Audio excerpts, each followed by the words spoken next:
الجامعة الأمريكية الدولية.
هذه نور من صغرها وهي ودلعت البيت. أهلها دائما يميلونها ويختارون لها الصح. بالحفلة عيد ميلادها اللي تبيها، حتى يوم كبرت ميزوها بسيارة التخرج.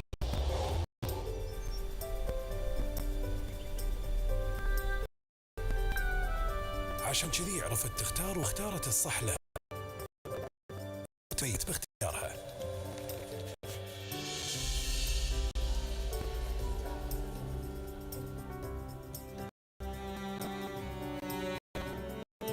الاختيار ضمك يا أيوب.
الجامعة الأمريكية الدولية.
for your attention as the AI Cybersecurity GCC forum is about to start in 15 minutes. سيداتي وسادتي، يرجى العلم أنه سيتم بدء منتدى الذكاء الاصطناعي والأمن السيبراني لدول مجلس التعاون الخليجي بعد 15 دقيقة.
Perfect. Great work. Okay. Thank you.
Hello, everybody, and welcome.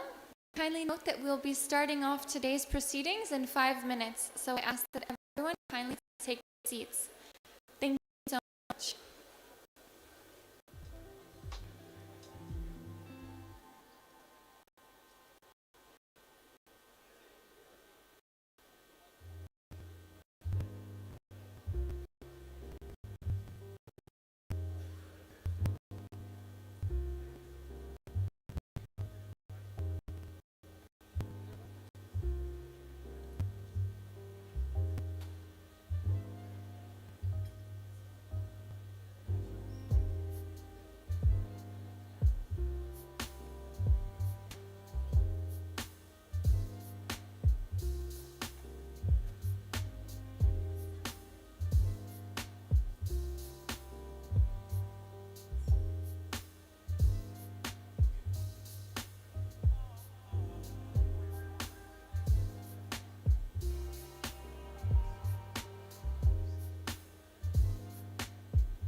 everyone please take your seats as we'll be commencing the program shortly. Thank you so much.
Guys,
good morning, ladies and gentlemen. Welcome to the AI and Cybersecurity GCC Forum here at the prestigious Four Seasons Hotel. I'm Ashley Hart, and I'm the Director of University Events and Engagement at American International University. And it's my honor to kick off today's event, a pivotal gathering at the intersection of artificial intelligence and cybersecurity. Before we get started, I ask you all to please rise for the national anthem.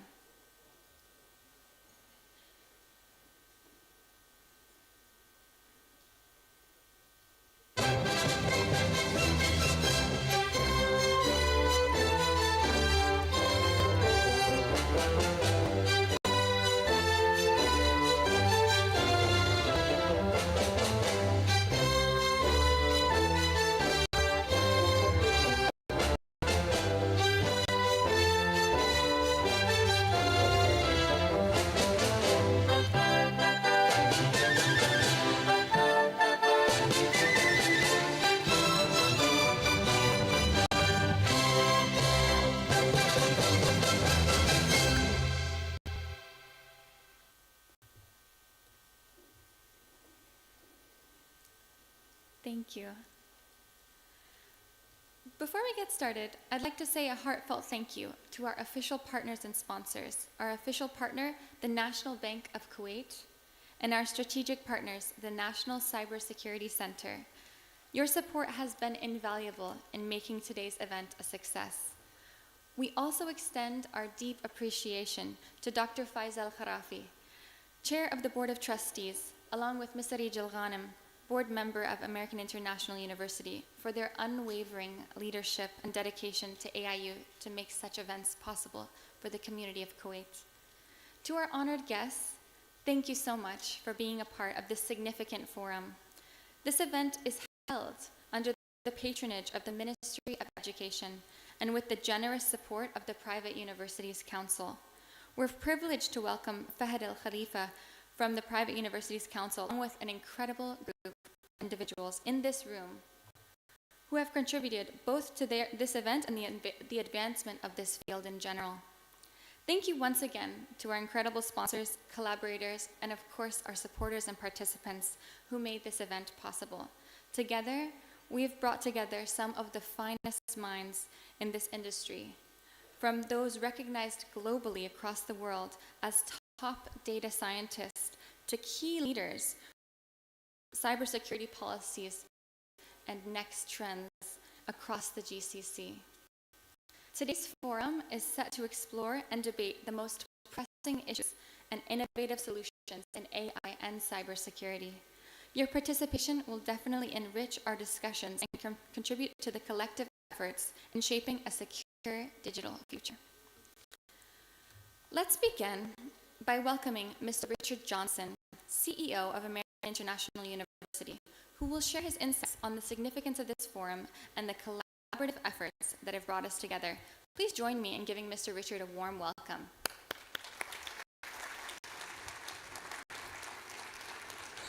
Thank you and good morning. And welcome from me personally to American International University's second annual AI Cybersecurity GCC Forum. And before we get started, I just have to say this, and Ms. Ashley was talking about it. I'm super excited, really stoked about, because I've had a chance to see the speakers that we're about to have here. I've had a chance to see our CVs of our esteemed panelists. And what I'm telling you is these are the movers, the shakers, these are the doers, these are the definers, the creators, the innovators. These are people that are leading the industry today, and this is the first time in history,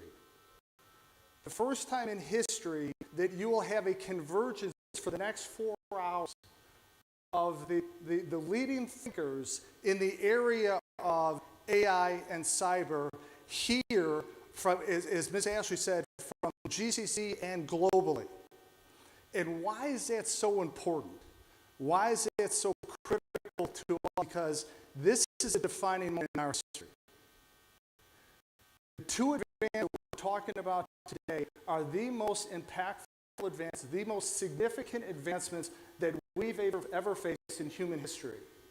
We can go back and talk about discoveries like fire, the wheel. We could talk about electricity, the light bulb. You can talk about motorized vehicles, computers, cell phones, social media, TikTok.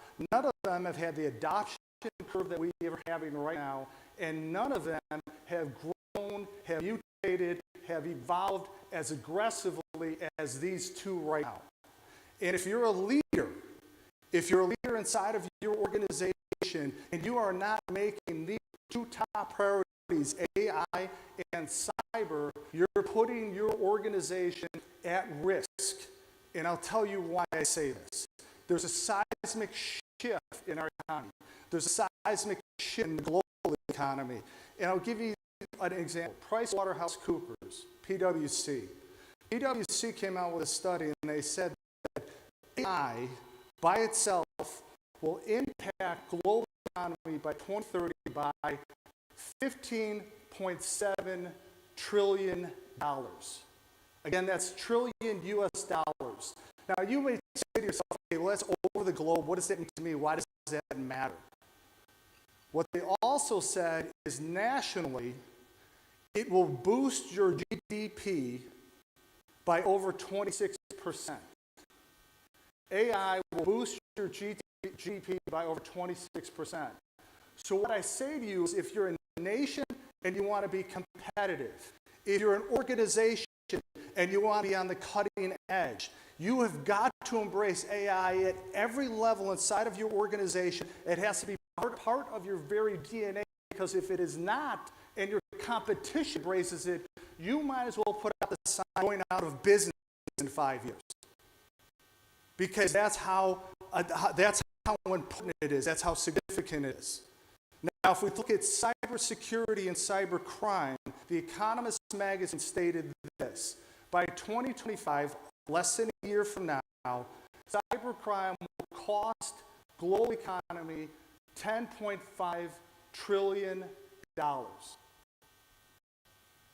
By 2027, 2 years later, cybercrime will cost the global economy $23 trillion. That's how quickly it's growing. And I don't know, I know of people in this room, I know of organizations in this room that have had data breaches, malware, and ransomware hit them. One data breach inside of an organization will cost the organization what the Economist said is one data breach, $5 million US. So, as a leader of your organization, if your two top priorities are not AI and cybersecurity, if you are not in these two spaces right now, you are putting your organization, your nation, your company at total risk. And today you have an opportunity. I'm from Chicago. I'm a Chicago kid, and I love basketball in Chicago, basketball, NBA. Does anybody know Michael Jordan? Anybody here? Michael Jordan? The greatest of all time, of course, right? Michael Jordan is the GOAT. I'll argue this with anybody. The people that are in this room today, the speakers that you have today, the leaders that will be sitting up and presenting to you today, the panelists that are sitting in front of you today, are the GOATs of AI and cybersecurity. I say this to my people all the time. I say this to my people every day. There are three types of people you have inside of an organization. The first person is the person that makes things happen.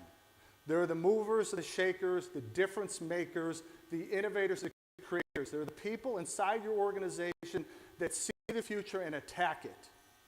There's another group of people inside the organization that sit back and watch things happen. You know who those people are. You can name who they are. They sit around the water cooler, they sit at their desk, they play whatever game it is, they tell you that it'll never work, it'll never happen.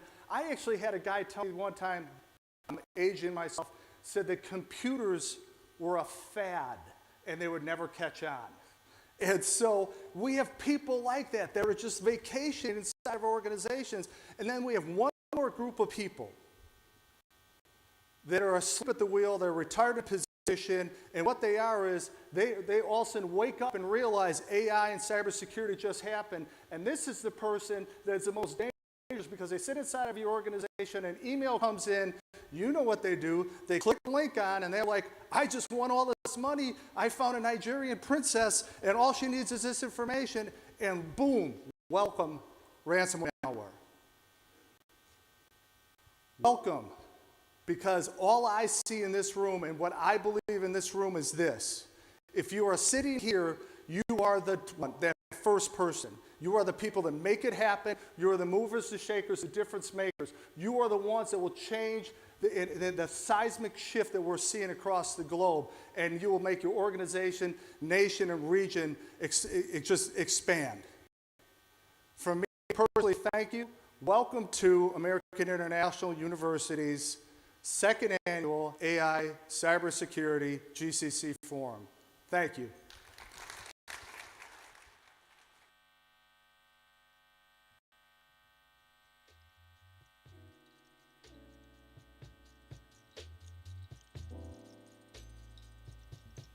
Thank you, Mr. Richard, for those enlightening words. Now, before we wrap things off, it's essential that I once again appreciate and acknowledge the incredible impact that all of our sponsors and strategic partners, along with those of you in this room today who have been part of incredible efforts, have done to make this event possible. A special thank you and appreciation goes out to the Kuwait Foundation for the Advancement of Scientific Research. We thank you for your indelible mark that you've left on the Kuwaiti scientific research overall, and I thank you for your support as a strategic part in this event specifically. So, without further ado, I'm excited and delighted to share with you that I'll be pleased to present the Chief of our National Cybersecurity Center, His Excellency, Major General Engineer Mohammed Abdulaziz Bouaraki. His strategic initiatives have bolstered our national cybersecurity infrastructure. Under his leadership, NCSC has implemented pivotal cybersecurity strategies that safeguard our nation's digital assets against increasing cyber threats. His vision for a secure digital future has been instrumental in fostering a culture of innovation and security awareness throughout the region. Please join me in welcoming AIU's strategic partner for this event, His Excellency Major General Engineer Mohammed Abdulaziz Bouaraki.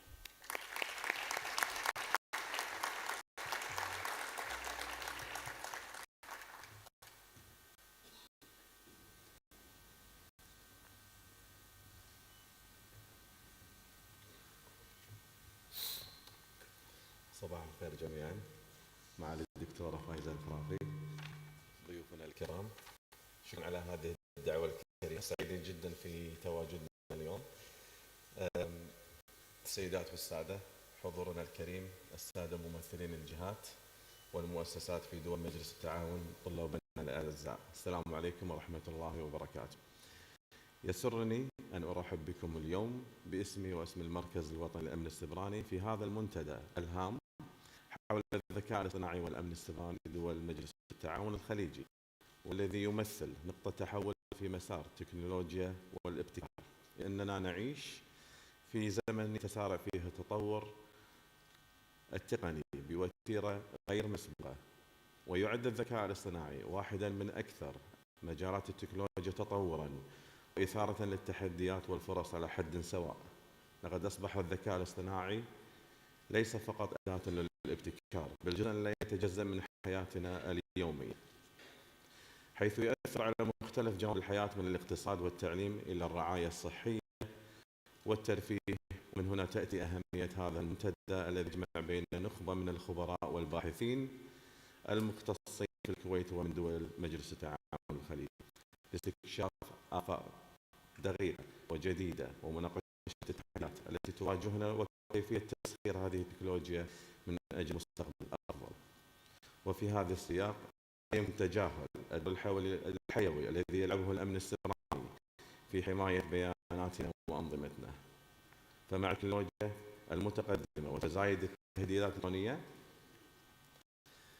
تعقيدا وانتشارا، حيث برزت توجيهات قادة دول مجلس التعاون الخليجي في الحث على تطوير الاستراتيجيات الخاصة بالأمن السيبراني والاستثمار في بناء البنية التحتية الرقمية من خلال تأسيس المراكز والهيئات الوطنية المتخصصة في الأمن السيبراني لضمان حماية الفضاء السيبراني من الجهات والجهات الهجمات والتهديدات الإلكترونية.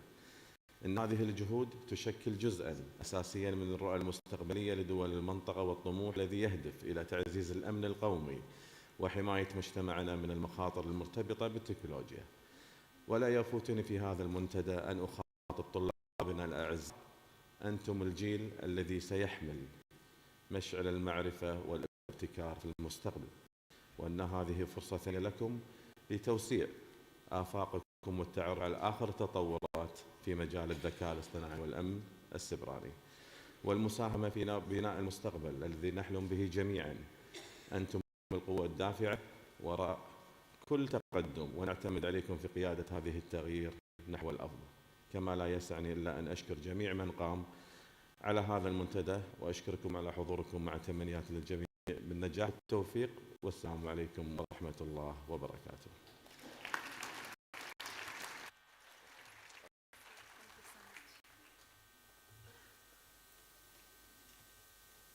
We now transition to a compelling panel discussion featuring a distinguished lineup of experts who will delve into AI and cybersecurity challenges facing the GCC today. Along with His Excellency, Major General Engineer Mohammed Al-Bu'araki, who we ask to please remain on stage. Thank you.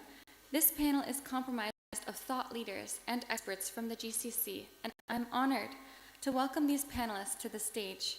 Each panelist brings a unique perspective from their extensive experience on national cybersecurity, policy making, and of course, technological innovations. Their combined insights will provide us with a comprehensive understanding of the cybersecurity landscape in our region. This panel will be moderated by Dr. Mohammed Al-Qattan, Vice President of External Relations at American International University. Dr. Al-Qattan brings a wealth of knowledge and leadership to this discussion, having played a pivotal role in shaping AIU's external relations and strategic initiatives. Among his many accomplishments, Dr. Al-Qattan is presiding over an impressive project in collaboration with our esteemed partners, KFAS, and the Ministry of Defense, the Coast Guard, securing a grant from KFAS to build a UAV integrated by AI, directly aligned with the Kuwait vision of 2035. So, without further ado, I'd like to welcome to the stage Dr. Al-Qattan.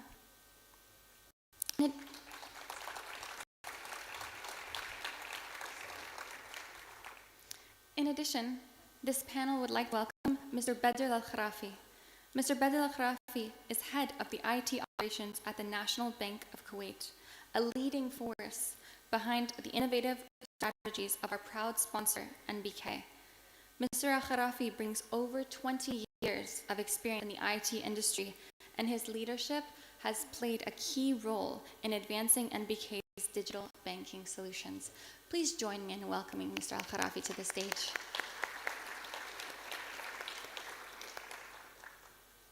Thank you so much. Now, it's my honor to welcome Mr. Abdul Rahman Mohammed Al-Shafi. He is Director of the Cybersecurity Strategies and Policies at the Qatar National Cybersecurity Agency. With extensive experience across various sectors, he currently specializes in governance, risk, and compliance. Mr. Shafi is actively engaged in the regulation of emerging technologies and will undoubtedly add to this unique panel. Please come to the stage. Thank you. Now, before we dive into the panel discussion, I'd like to take a moment to spotlight a towering figure in the field of artificial intelligence. Joining us today, Dr. Jurgen, the director of AI Lab, IDSIA, and the undisputed father of modern AI. As we approach his keynote later, it's crucial to acknowledge the profound influence that his innovations have had on our daily digital interactions and broader tech landscape. His pioneering work not only laid the groundwork for AI as we know it, but continues to propel the industry forward. As we engage this panel, let's draw on his vast reservoir of knowledge and foresight. It's an honor to have him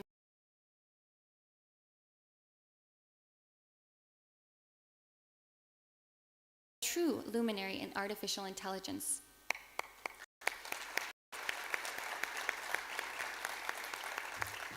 Thank you so much. Dr. Jürgen. Yes.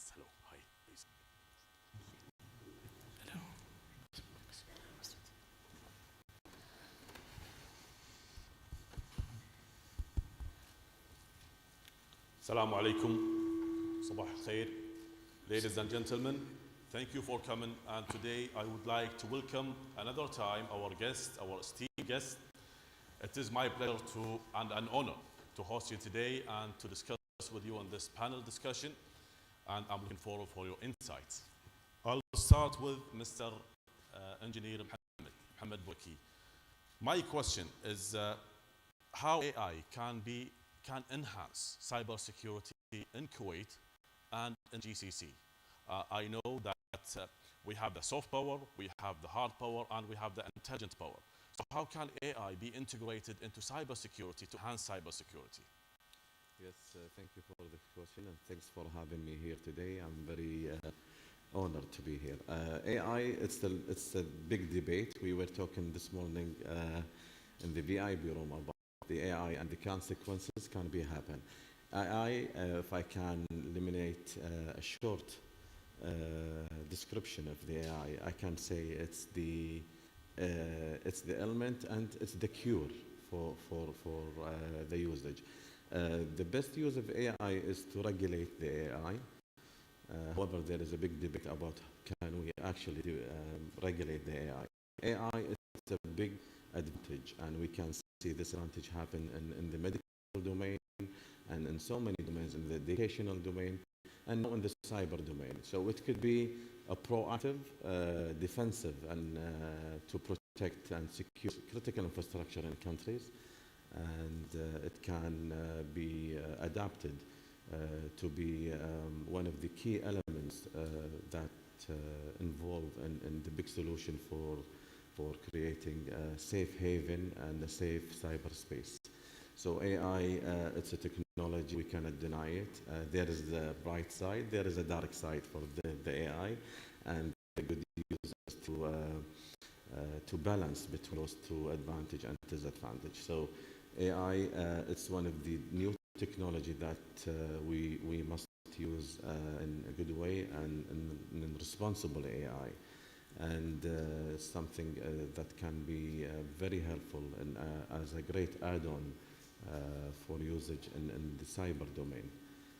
So AI is very important for them. Have we started anything similar? We have started now injecting AI in our strategy. For example, the Cyber National Strategy for Kuwait, we have injected AI as one of the, as I say, key player element in protecting the safe haven in Kuwait. Also, we have cooperated with KATE, the central agency. They are responsible for creating the AI national strategy, and we have also involved the security aspect in AI usage. And there is many approaches and initiatives happening in Kuwait today, such as this great forum, and there will be a dedicated entities which will be responsible about regulating and the usage of AI.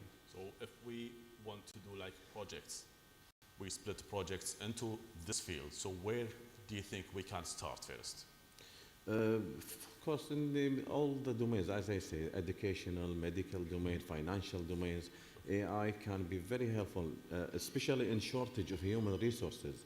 Today, in technology world, one of the challenges is the shortage of human resources. And one of the solutions is the AI to replace the human resources and acting and adapting and tasking the roles of technology. So AI could be a very helpful key player. Thank you. Thank you. I'll move now to Mr. Badr Al-Khrafi from your perspective as the MBK and the banking sector. So what do you think the biggest challenge for adopting AI to enhance cybersecurity in Kuwait, in the banking sector in Kuwait, and also in the GCC, in the similar sectors? Okay, thank you for the question. Regarding the AI, as AI require a high number of data to be analyzed to get the output from it for AI, and as a challenge available with bank sectors is that the AI is a cloud solution. Majority of the AIs are cloud solution, and we have regularity of data confidentiality. Second issue is regarding the skill set. available in the market in Kuwait and GCC. This is a big challenge as universities need to start educating and aligning with these topics to get the benefit of an AI and resources. Also, as majority of organizations had adopt cybersecurity technology, which is across the border, and integrating this technology within AI, there is a challenge on it. The main challenge is compatibility, and the issue is how can we maintain it also. These main challenges can be seen also culture-wise of adopting AI, by adopting AI, there is a challenge that the culture resistance as it would be replacing humans. Okay. But it's not correct. It's not a replacement of human. It's moving the person from the role he's playing right now to a new role in the organization. So whoever is doing paperwork right now, he will move to another job. That means from an organization perspective, there is no people who lose their job, but there is new jobs will be created. So is it not true sometimes that we could decrease the number of employees by using AI? And somehow this is, I mean, true. No, it depends on the skill set of the guy himself. If he doesn't develop himself, for sure, he needs to develop himself to move, to shift to the right. Instead of staying as he was, doesn't develop himself. And also a question for both of you. It's just a different question. Are our bank accounts secure in Kuwait? And is it secure? I mean, the risk, when we see the risk, are we in the red or the green zone? Yeah, please. I can elaborate on that. Nothing is secure 100%. If you have system which is fully secured and you have the best technology in the world, if you have an uneducated user, it will be nothing for comparing with the technology. So as I say, it's a balance between technology, process, and people. So as I say, I mean, one of the key elements now in any cyber strategy is educating the user, is the awareness. So awareness with the good technology and process, you have a big solution to secure. So nothing is 100% secure, even though you have an unaware end user, which will be harm everything. To add on top of it, the end user education is most important thing, as the majority of the cyber attack or being behind the end user, where they provide the information. This leak information to third party who use this information to get their fund or whatever. Also, educating the end user is the most important thing by announcing the threats and make sure they are knowing what things he learn and he need to do to protect himself. Thank you. Thank you. Now I'll move to Mr. Abdulrahman Al-Shafi. First, welcome to Kuwait. انت بين اهلك واخوانك تراعي مكان طال عمرك. My question is, how can the GCC states collaborate and cooperate to make like a one vision for the cybersecurity and integrating AI into the cybersecurity? How can we all integrate our efforts and calibrate to make a potential effort to address these challenges and to enhance cybersecurity?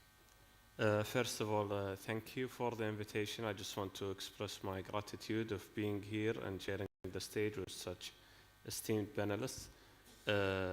Referring back to your question, so I would try to divide them into two parts. So the first part would be the short wins that we can accomplish if we are looking at it from a GCC perspective. So AI-driven threats, it's not something new. Since AI has been introduced to the scene, we have encountered and faced AI-driven threats when it comes to cybersecurity. So one major win or a quick win that we can get is a threat intelligence sharing information platform, Region 1, which can, if I may, I would use an analogy. So if we look at the GCC region as a neighborhood, if that neighborhood has someone who breaks into a house. So we have that kind of social responsibility or a duty to report that kind of a crime. So Sometimes, as a human beings, we become lazy to report things. With the nature, even in cybersecurity, if we are looking at it from organizational perspective. So if I don't report a cybersecurity issue, you don't report a cybersecurity issue, who would report that cybersecurity issue? Because we have one of the most essential guiding principles of cybersecurity is the shared responsibility.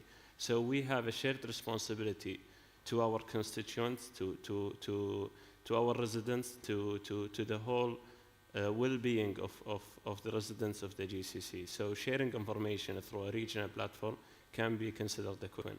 But when it comes to the long-term wins or trying to target something in 5, 10 years' time, we always refer in the GCC region to strategies. But what does it mean to have a strategy? So if we have a strategy, we have a goal that we want to accomplish at the end. One of the things that we can focus on is to collaborate when it comes to research and innovation, which is by itself today is one of the initiatives. So being here at AIU is thankfully one of the initiatives that we can consider that can take us to that goal. And I have seen so many examples in other regions where in the region they would initiate a fund or a pool that all the countries would contribute to that pool with having some specific issues that they would like to solve. And the third part, which is when it comes to using that analogy of neighborhood, I have read very recently that there was a crime in the mid-90s and there were nearly 38 witnesses seeing that crime and no one reported it to the police. And when they tried to dig deeper and analyze that crime, then they found out that everyone relied on each other to report that incident. So they thought that someone would report it. And then I think the victim had half an hour of response until she recovered. So in that half an hour, no one responded to that crime, no one responded to that situation. It's just due to the fact that human nature, we didn't report those issues. And one question referring to the first part of your insights. Don't we have in the GCC one platform or entity to share all the cybersecurity threats or issues? That's also a question to Mr. Mohammed Bourouki. Do we have this kind of entity in the GCC? We have been very actively now as GCC countries trying to participate in the regional forums or in the ministerial and the executive meetings when it comes to the GCC Council. And we are looking even to AI things and trying to look into the future solutions when it comes to collaboration as GCC region. I think His Excellency Engineer Mohammed can even elaborate more on this point. Many initiatives happened last year and will happen next December in Riyadh in the GCC cooperation. There is two main committees, the executive committees and the operation and governance committee, which will be mainly creating like a doctrine for cyber GCC and for incident response and helping the weak infrastructure in GCC. And this will give the umbrella for the whole GCC to cover up all the shortages and cyber weak links. Although there is initiatives which happened from Kingdom of Saudi Arabia to create a higher committee which called Ministerial of the Cyber Security, and also the first meeting will be in next December, and its main objective by creating this is to gather up and unified efforts between GCC and also Arabic countries. So there will be so many publications and regulations which will help to create the safe cyberspace in the whole GCC world. Inshallah. Thank you, Mr. Abdul Rahman. Thank you, Your Excellency. Now I'll move to Dr. Jorgen. My question will have two pillars. The first pillar, with your insights and your review about the GCC and Kuwait initiatives and the capabilities and the abilities we have and all the skills, how do you view our skills and abilities in adapting AI into our visions, at least? After that, do you think we have to imply and adopt AI into our vision in Kuwait, the Kuwaiti Vision 2035 and the GCC visions? And can you please, expand on that? Yeah. So generally speaking, I'm very optimistic about Kuwait and also the other GCC countries in the field of AI. I see that most people in these countries are young and optimistic because the population explosion is still going on. I think this is one of the reasons. And there are lots of brilliant minds here who are now showing up at the leading universities, and they are just waiting to shape the economy that's going to come, which is going to be in many ways dominated by AI and also cybersecurity applications which have a close connection to what's happening in AI. So generally speaking, I'm very positive. I think the greater region should strive to, not only have one place of excellence here and another one over there in this country and yet another one over there in this country, but like all the great science nations of the past, should strive to have a lot of competition within the country. If you look back at the most successful science nations, they were those where there was not one shining university. No, there were 5, and they were competing with each other, trying to attract the best talents away from the other universities and so on. And that kind of ecosystem, this is, I think, what we need to re-establish to maybe resurrect this golden age of the Arab world, which happened 1,000 years ago when the Arab world was leading in science and technology, especially in information processing technology. My other question. So shall the GCC and Kuwait include the AI now? And how can they include the AI into the visions? Do we have to establish one entity to calibrate and cooperate with AI departments and cybersecurity in the ministries or the public, or we can include like a separate visions into each sector of the visions? Yeah. How can we elaborate on that? So AI is already permeating all these fields, these application fields, from healthcare to finance to industry, including the coming industry of self-driving cars and everything. So all these fields are already permeated by AI. And so I think what a government can do is just to further the sense of competitions between these different entities who all try to get an upper hand over the competition, and a climate where this competition is being encouraged is probably very, very beneficial for the country that is encouraging it. Thank you, Dr. Yoga. Now the question will be the floor for everyone. So in the terms of regulations, and as you mentioned, Your Excellency, the doctrine we are establishing now, how can the government form and craft the regulations to address the issues and to address the initiatives with the AI and the cybersecurity? And are we starting something, as you mentioned just in your last discussion? I believe collaboration and cooperation, it's a must between stakeholders and government, public sector, private sectors. And to include publicity in creating cultural AI regulation. I believe culture has a big role in creating regulation because it's differentiate every country in each other. But understanding the culture is one of the things that must, and engaging stakeholders will create a solid and robust AI regulators. Thank you. Is any? Adding on top, a framework should be created on top of the cybersecurity framework to have a guidelines and guidelines on how to adopt AI and what are the regulatory things behind it. Is most important thing, and across JCC too. Yeah, I think when it comes, the first thing that we need to do when it comes to regulations is establishing standards and best practices. I will just shortly expand on this point because we've had this experience this year in Qatar where we issued the secure usage and adoption of AI guidelines.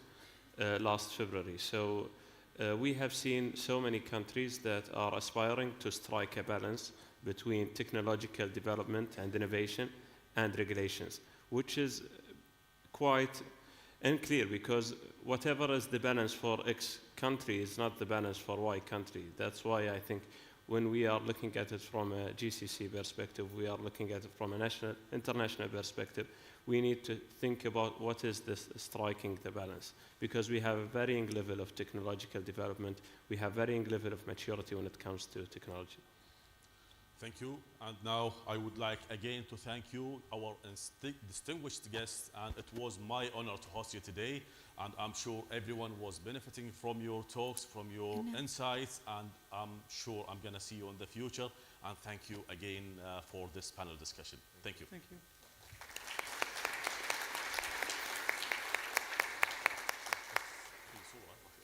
Now, briefly, as we transition, I'd like all my panelists to please remain on stage as we welcome Dr. Mohammed Al-Kuwaiti, the head of UAE Cybersecurity Council. It's an honor to welcome Dr. Al-Kuwaiti, who has profoundly transformed the UAE cybersecurity landscape, evidenced by the nation's leap to 5th place globally in the Cybersecurity Index. His leadership in achieving 10 Guinness World Records, including the largest cyber drill competition, is noted.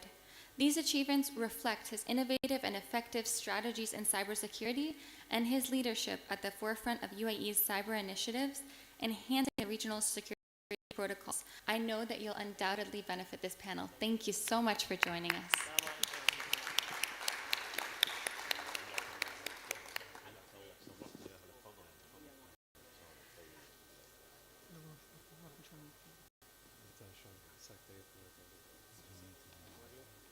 السلام عليكم ورحمة الله وبركاته.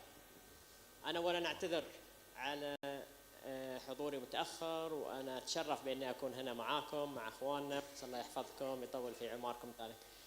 Sorry very much and actually coming late. Apologies, and there were some cyber incident happening here and there, AI related, cyber related. So that's a great momentum in this.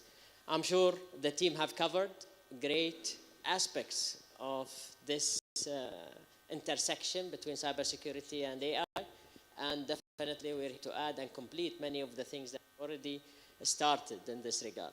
Definitely with no much difference between many of our great GCC countries. UAE is working together with all of the great, alhamdulillah, GCC countries in order to definitely ensure and continue the resiliency of our infrastructures, leveraging the AI, many of those aspects that we're already working on. So I don't know if you want us to say something about the framework of UAE, or you want me to give again a 2 minutes things. I don't know what's the time happening there. It all depends on you guys. Yeah, please, if you can, give your insights about the infrastructure. Yeah, please. Yeah, I don't want it to stay standing, please. Yeah, لا, please. استريح. And sorry, we will extend this session a minute or two, just to give an idea, and I'm sure His Excellency General Mohammed knows many of the things that we'll be already working on. We recently signed an MOU with Kuwait in order to do many of the cybersecurity aspects, not only on the information sharing, but also on many of the capacity building, governance, policies, strategies, in addition to operational aspects. And that's what we are really shining on, operations. We recently had a couple of operations, and here I'm talking about a cyber attacks, and I'm sure you know today is ransomware, leveraging using AI. We were as well using from our side AI to defend, and similarly the attackers uses AI in order to attack. And having many of those capabilities in order to actually proactively detect many of those aspects and react, those are the main aspects we do. The next generation SOC, AI SOC that we are actually working on, is really has and contains many of those aspects of AI. The team have seen some of it. As a matter of fact, we published some of it, in fact, in that regard. And I'm sure next week we have GITEX, one of the largest exhibitions and conferences that focuses on cybersecurity, where AI is an integral part of many of those aspects. The UAE cybersecurity strategy focuses on 5 pillars. One of them is the governance, and those governance policies, procedures, and many of those aspects, as mentioned by great colleagues here, focuses on the safe and good use of AI, as well as many of those aspects of regulatory aspects of using cybersecurity in a good way. Second pillar is to protect and detect, and this is where the resiliency comes. This is where the critical infrastructures comes, and where many of the digital transformation today touches all of those domains. And we see this, as a matter of fact, in every aspect of our life.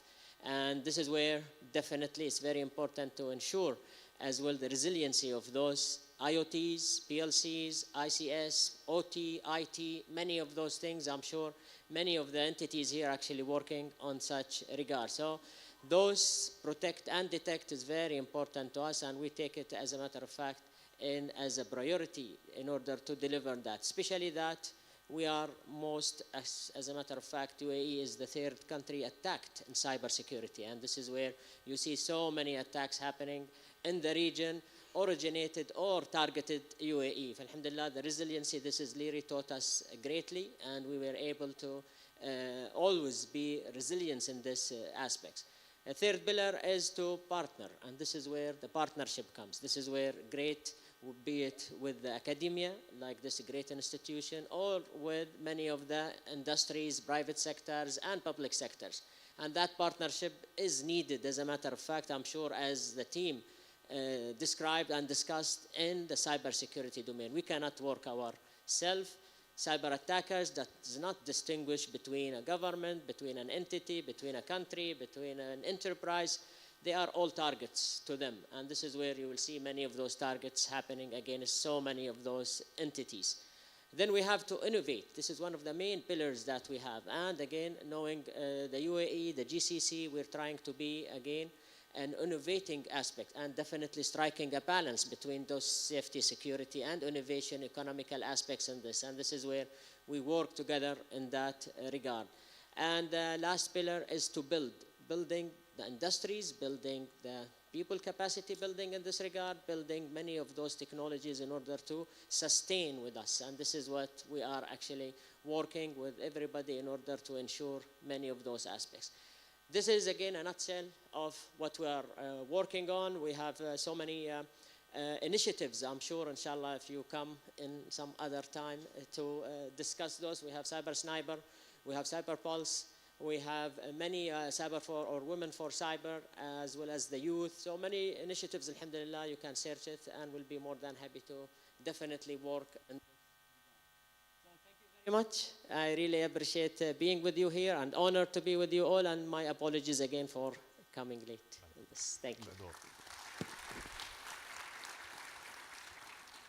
Thank you, Dr. Muhammad, and your attendance today is appreciated. ومعذور طال عمرك ولا يهمك وشرفنا. We are honored today to have you and everyone on this stage, and thank you again for your attendance and your contribution. Thank you. I'd like to ask the panelists to please stay on stage. And I'd like to welcome to the stage Dr. Faiza Al-Kharafi, Chairperson of the Board of Trustees at American International University, for a commemorative photo to honor our wonderful panelists this morning.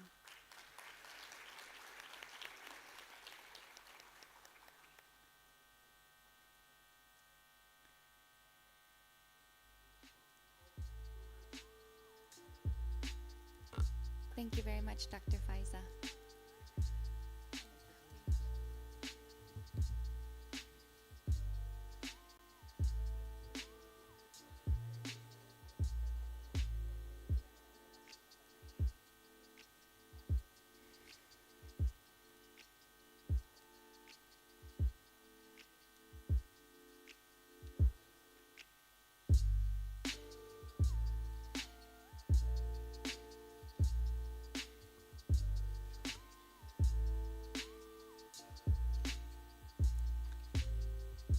Thank you very much. Let's give a warm round of applause for the incredible panelists here today and their expertise.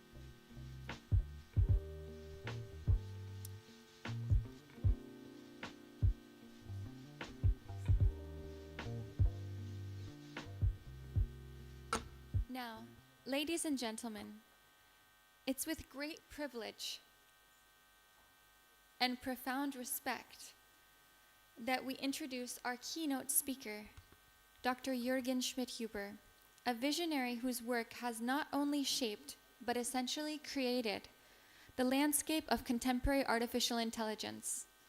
He's often heralded as the father of AI by eminent publications such as the New York Times. Dr. Schmidhuber's groundbreaking research in the early 1990s has set the foundational stones for what we today celebrate as generative AI.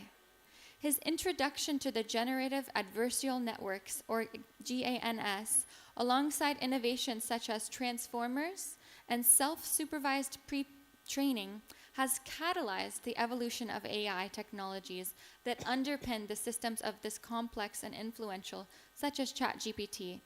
His lab's creation of LSTM, or long short-term memory networks, remain the most cited AI model of the 20th century, a testament to its enduring impact on this field. The significance of his work extends beyond academia into our everyday lives, with his algorithms enhancing over 3 billion smartphones and impacting billions of interactions daily across the globe. Elon Musk, a pioneer in his own right, once stated, Schmidhuber invented everything, underscoring the vast influence of Dr. Jürgen's contributions. As we prepare to delve into the insights that he has to share today, let us reflect on the monumental shifts that his work has prompted in our understanding in the application of artificial intelligence. So please, join me in warmly welcoming a true pioneer, Dr. Jürgen Schmidhuber, to the stage. Thank you, Dr. Jürgen.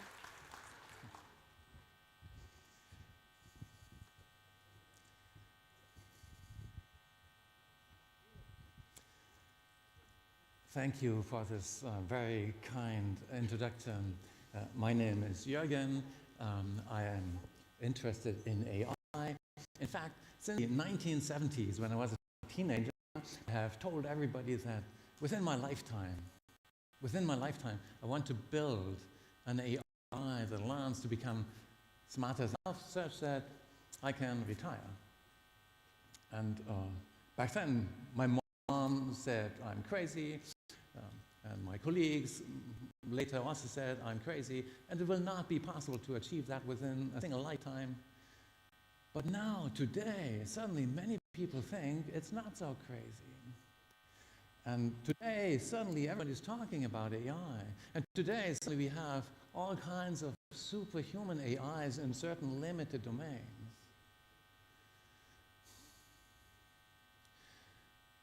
And all of the things that we consider impressive today, they are nothing. They are nothing compared to what you are going to see in the next few years and decades. They are nothing compared to what we are going to see. Let me first try to put AI into historic context. And when I'm talking about historic context, I mean all the time since the beginning of the universe, since the Big Bang.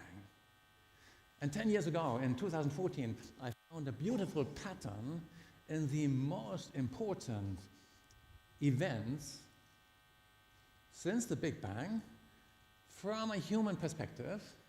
And this pattern is a pattern of exponential acceleration. and it's based on quarters. And I don't really know why it works so well, but it does. And let me show you. 13.8 billion years ago, there was the Big Bang, and we take this interval of 13.8 billion years and we divide by 4. And we come out 3.5 billion years ago when something really important happened. Life emerged here on this planet. Chemistry became biology. And we take the 3.5 billion years and we take another quarter of that time and we come out 0.9 billion years before today, when something really important happened. The first animal life, mobile life, emerged. And we take a quarter of this time and we come out 20 million years ago when the first mammals emerged, your ancestors and mine. And we take a quarter of that time and we come out 55 million years ago when the first primates emerged, our ancestors. And we take a quarter of that time and we come out 13.5 million years ago when the first hominids emerged, our ancestors. And I don't know why these quarters seem to work so well. I also tried thirds and fifths and sevenths and harmonic proportions, but none of that works. Only quarters seem to work. I don't know why. And we take a quarter of that time, 3.5 million years ago, and now we are talking about millions of years, not billions, only millions. 3.5 million years ago, the dawn of technology, as nature called it, the first stone tools. And we take a quarter of that time, 800,000 years ago, the next great breakthrough in tech, controlled fire.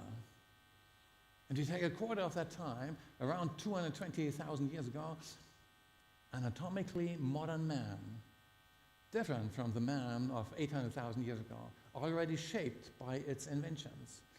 And we take a quarter of that time, 55,000 years ago, when behaviorally modern man comes out of Africa and starts colonizing the world. And we take a quarter of that time and we come out 13,000 years ago when something super important happened not far from here.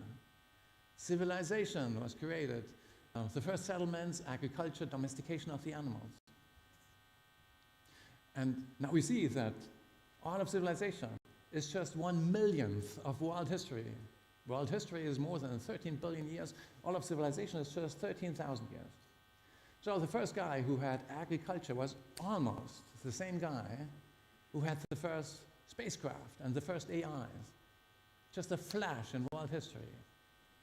But there are details in that flash. We take a quarter of that time, 13,000 years, and we come out 3,500 years ago at the onset of the first population explosion in the Iron Age.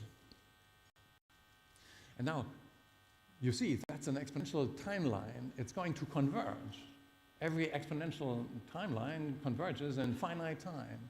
And apparently this convergence point is something in the near future. It looks like it is the year 2042, something like this. Some people call that year the singularity, and they expect that AI is going to be truly smarter than humans then. And other people call it Omega. I like it better. Omega sounds better to my ears because it sounds a little bit like, oh my God. We take a quarter of these 3,500 years and we come out 800 years ago, 800 years before Omega, in the 1200s. When something really important happened in China. Iron and fire came together in form of gunpowder and guns and cannons and rockets. And this has shaped world history since then. And we take a quarter of that time, and we come out 200 years ago, when iron and fire come together in even more sophisticated forms in the Industrial Revolution. And at the same time, the agricultural revolution, and the germ theory of disease, modern medicine, all happened around 1850. And that's the onset of the second population explosion. And we are still in that incredible explosion which started around 1850. And we take a quarter of that time, and now, you know, Omega is 2042 or something like that. So a quarter of these 200 years, 50 years earlier, what was that? That was pretty exactly the time around 1990, 1991, when all kinds of really important things happened. The Cold War ended, the Berlin Wall fell, the World Wide Web was invented in Switzerland by British immigrants, and today everybody is using the World Wide Web every single day. And mobile phones came up, mostly in Scandinavia and Japan. And back then, Japan, of course, was the country. So the top 5 most valuable countries in the world, back then, they were all Japanese. Today, they're all American. But back then, they were all Japanese. And today, they're all American, except for Saudi Aramco, which is also up there.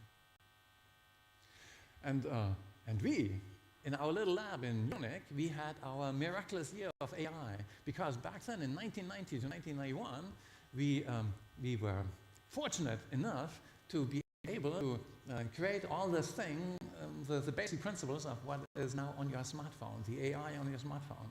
What was that? Today, everybody's talking about ChatGPT and generative AI. What does GPT mean? It means generative, pre-trained, transformer, and all these letters, G and P and T, they all go back to this year 1990, 1991. Back then I had something which is called generative adversarial networks. Let me first explain what is a neural network. Does anybody know what is an artificial neural network? So there are about 5 people only in this room. Let me ask again, does anybody know what is an artificial neural network? Now there are a few more hands up. Now, please, hands up if you don't know what is an artificial neural network. Hands up. All right. Okay. I see we have a third group in this room who didn't understand the question. An artificial neural network is a little bit inspired by the human brain. In the human brain, you've got 100 billion different little cells. They are called neurons. And each of them is connected on average to 10,000 other neurons, which means that in your brain you have 1 million billion connections. And some of these neurons, they are input neurons, and there is light coming in through the cameras, and it's translated into little numbers. You can imagine little numbers between 0 and 1. And there are microphones, and the sensors, your ears, they translate, again, these incoming data from the microphone into little numbers, and then they get transferred deeper down into the brain. And some of these neurons, they are actuator neurons. They are motor neurons, and when you switch them on through thinking, then your finger muscles move and your speech muscles move. And all your life is about taking in the inputs and generating these actions. And in the beginning, when you are a baby, all these connection strengths between these different neurons, they seem to be random. So each connection has a strength which says, how much does that neuron over here influence that neuron over there at the next time step? And in the beginning, these seem to be random, these strengths. But then the baby learns by making some of these connections stronger and making some of them weaker, such that over time it can do all kinds of interesting things, such as moving its hands, listening to voices, doing speech recognition, driving cars, all these things you have learned within 20 years or something. And our artificial neural networks are very much like this. They also have these connections, and in the beginning they're random, and then through learning over time they learn to become stronger or weaker, such that the entire neural network can do all kinds of things, such as recognizing speech and driving cars. So back then, 1990, 1991, neural networks weren't so powerful.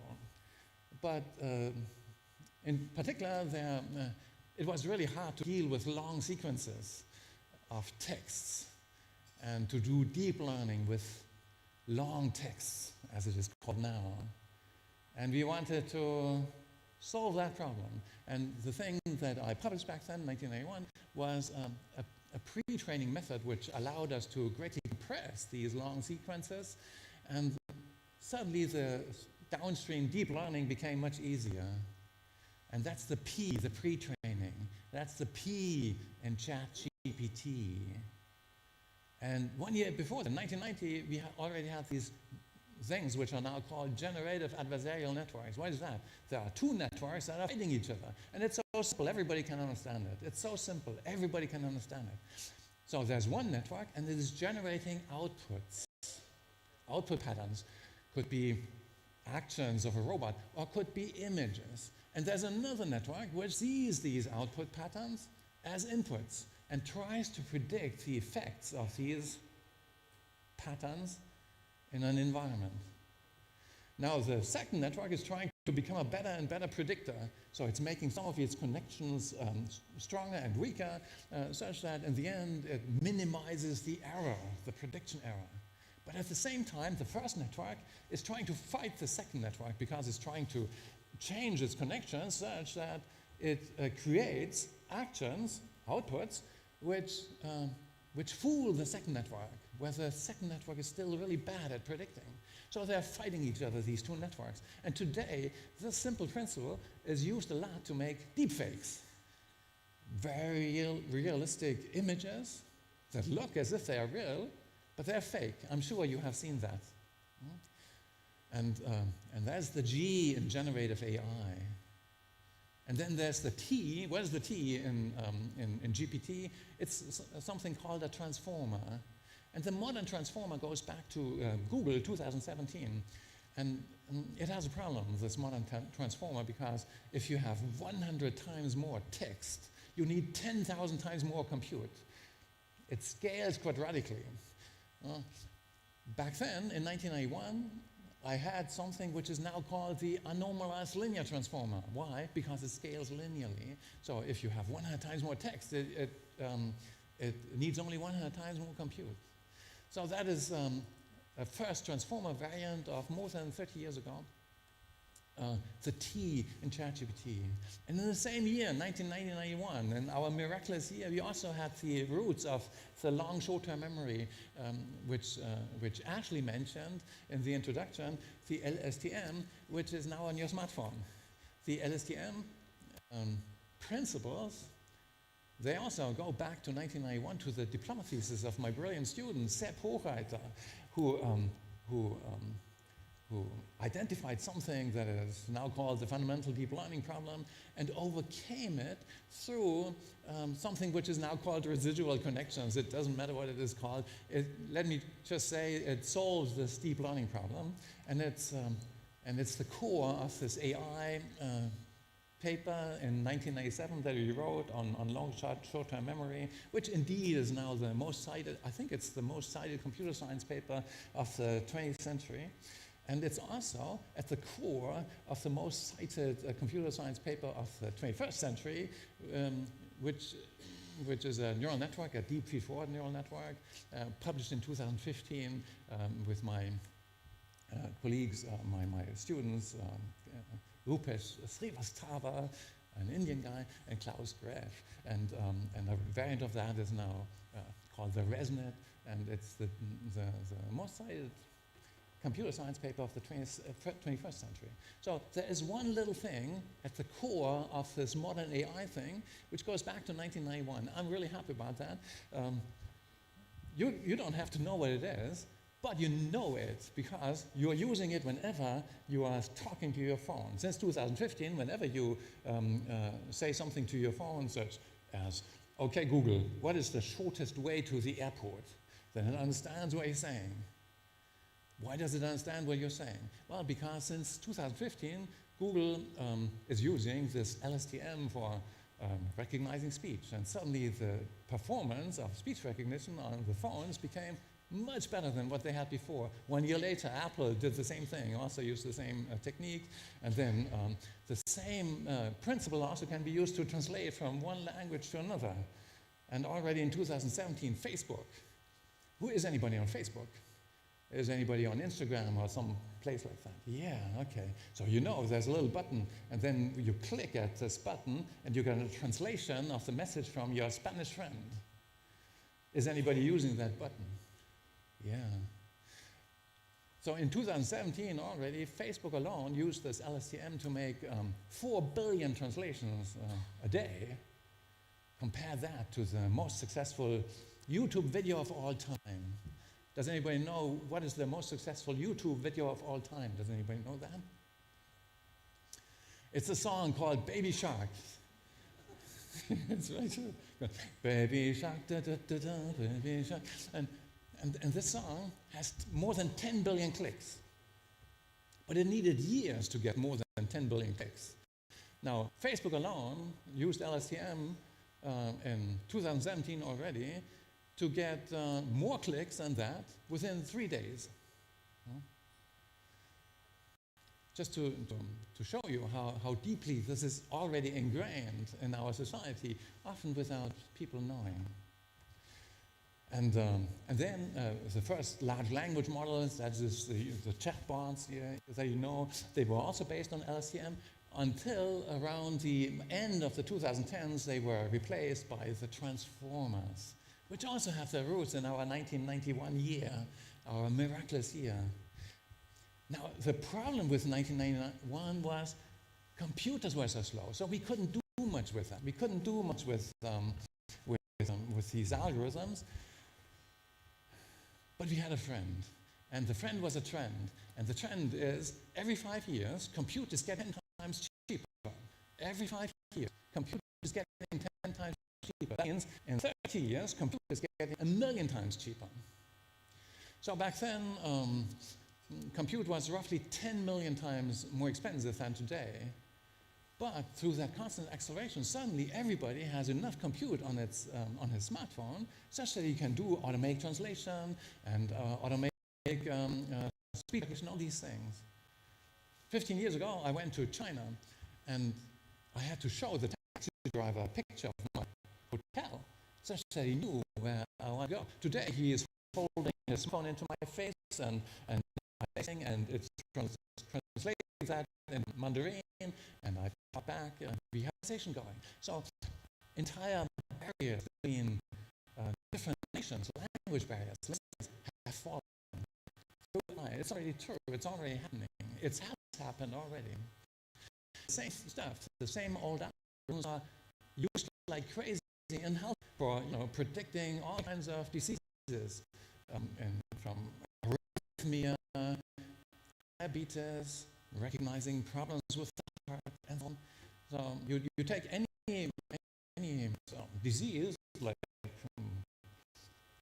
Google Scholar for diabetes and LSTM. You will find just on that many papers that have diabetes and LSTM in the title, not just somewhere in the text, but even in the title, because it's permeating healthcare now. That is what happened in the past decades, and especially in the 2010s when computer became so expensive that everybody could have it on its smartphone. What is next? People always ask me, what is next? Now we have superhuman pattern recognition. In fact, in 2011, my team, for the first time, was win a pattern recognition competition with superhuman performance. It was about traffic recognition for self-driving cars in San Jose in California. And now everybody's using that for all kinds of applications, and medical applications and whatever. But what is still missing? Let me first clarify that ChatGPT and large language models, they are far from AGI, from artificial general intelligence. They are really good for summarizing documents, for making PowerPoint slides, for illustrating an article through self-generated images and stuff like that. And you can talk to them like you talk to a human. That's pretty good. But there is no AI-driven robot that can play football like a little boy of 7 years old, who is 7 years old. All the AI that is working well is behind the screen. All the AI that is really working is behind the screen on the desktop. Yes, superhuman players. Yes, we have programs that have learned to played better than any human, videos better than any human. But all of that is AI behind the screen. There's no AI-driven robot in the physical world that can do all the things that humans can do. So AI in the physical world is much, much harder than the AI behind the screen. What's still missing is what you see in the movie is real robots with real complicated finger movements and doing all the complicated things that humans can do with their fingers. We are still far away from that.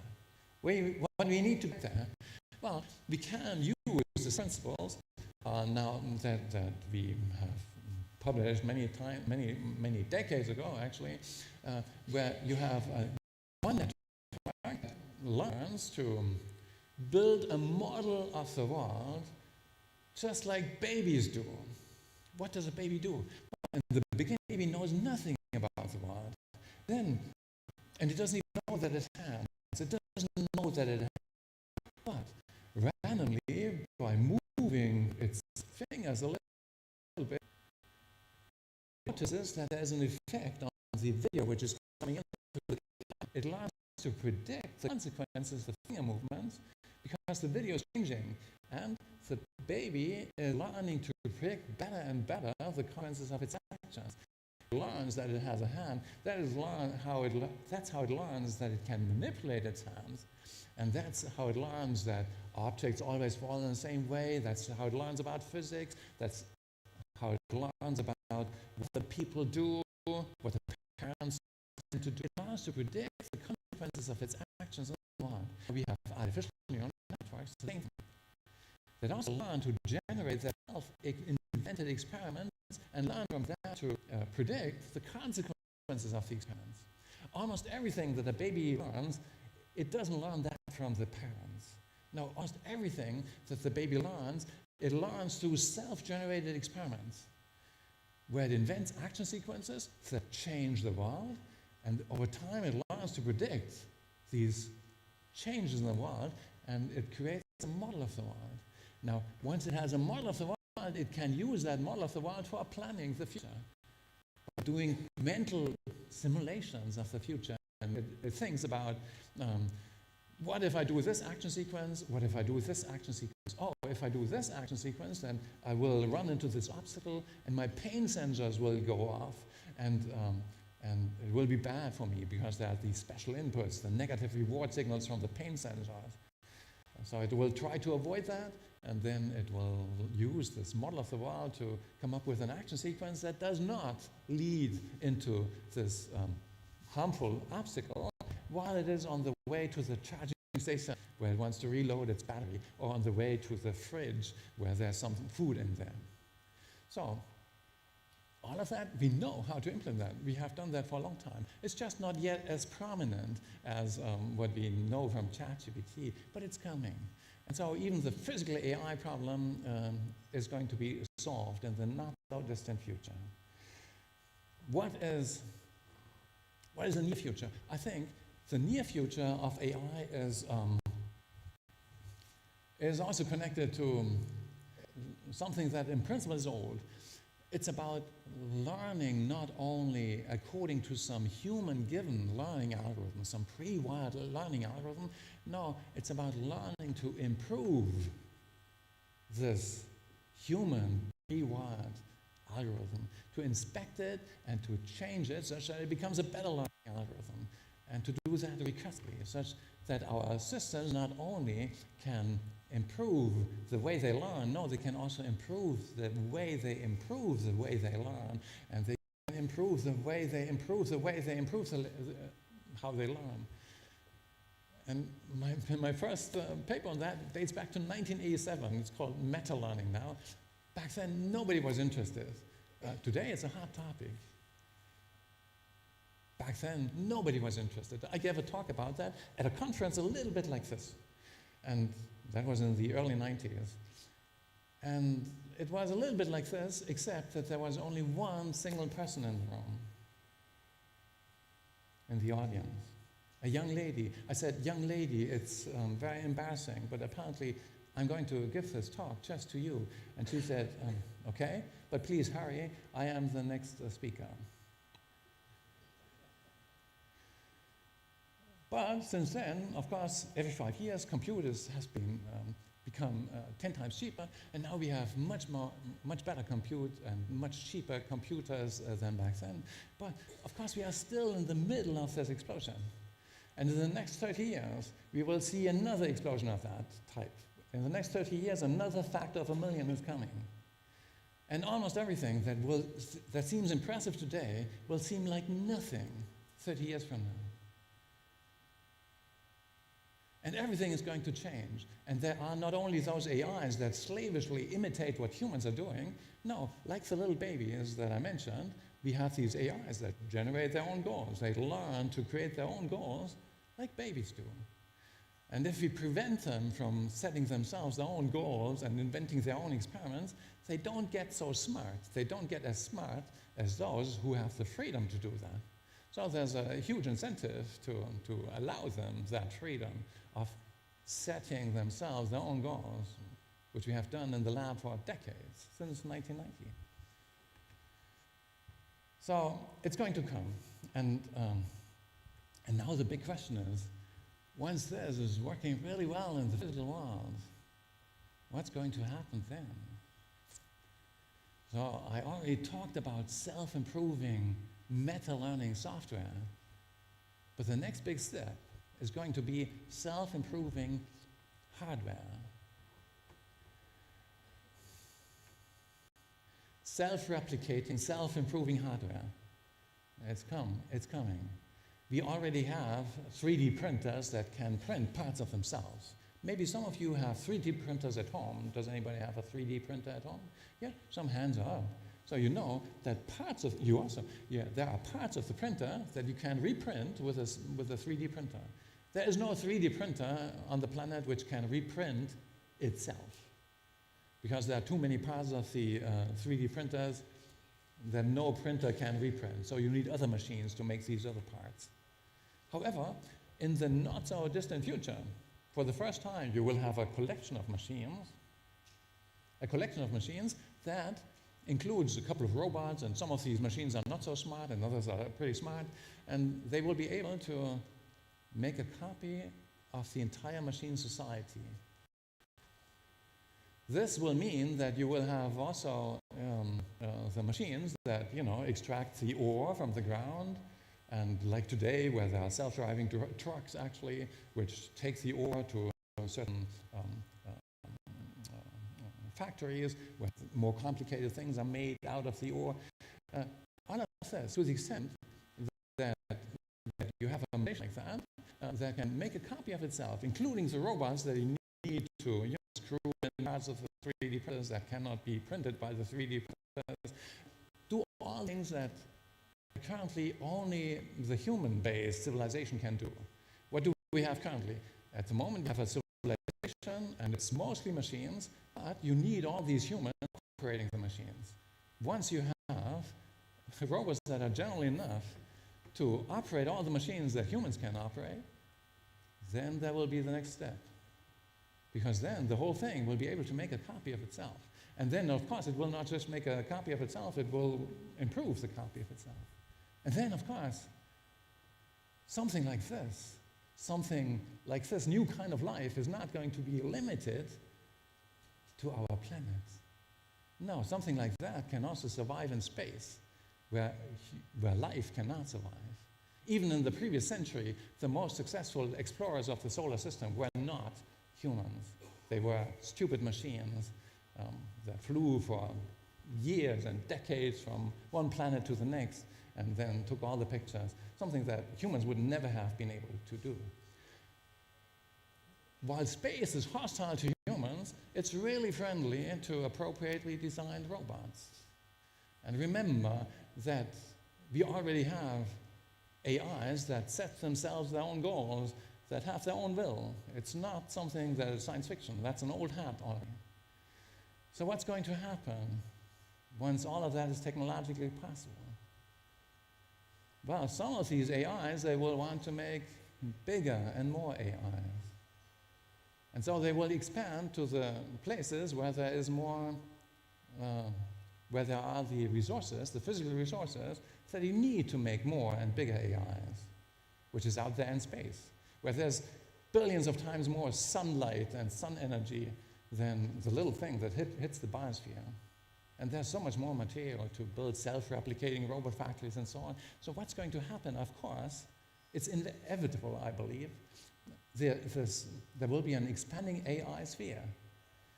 And soon, almost all of intelligence is going to be really far away from this planet.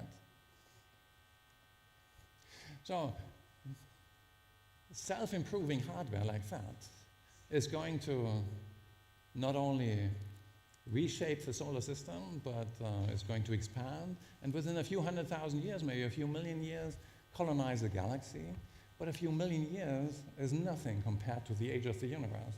So within a few of tens of billions of years, this expanding AI sphere is going to consume the entire visible universe.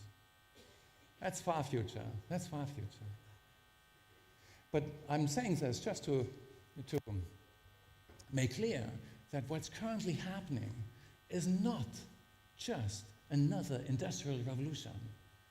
No, this is something that is as profound as what happened 3.5 billion years ago when chemistry became biology, when life was invented.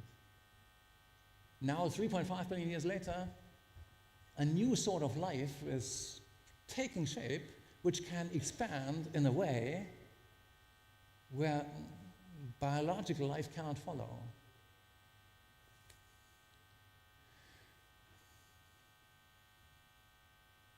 So don't take humankind as the last step of the evolution of the universe. It's an important, but not the last step on this incredible journey of the universe from very simple initial conditions at the Big Bang to more and more unfathomable complexity. Let me stretch your mind a bit.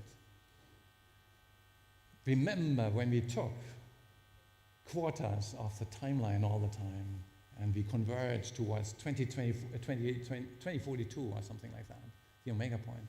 Now let's not take another quarter, now let's take the entire time and quadruple it. Let's look forward to a time when the universe is going to be 4 times older than it is now. About 55 billion years old. Almost all of it is going to be permeated by intelligence.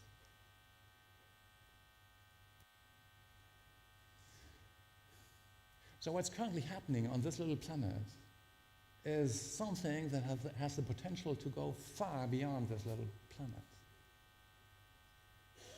We can stop it, maybe through a nuclear war or something. But I think it's going to be very hard to stop it, and we don't really want to mess it up in this way. The best thing, of course, is that on the way to this incredible future, our AI is going to continue to make human lives longer and healthier and easier. Thank you.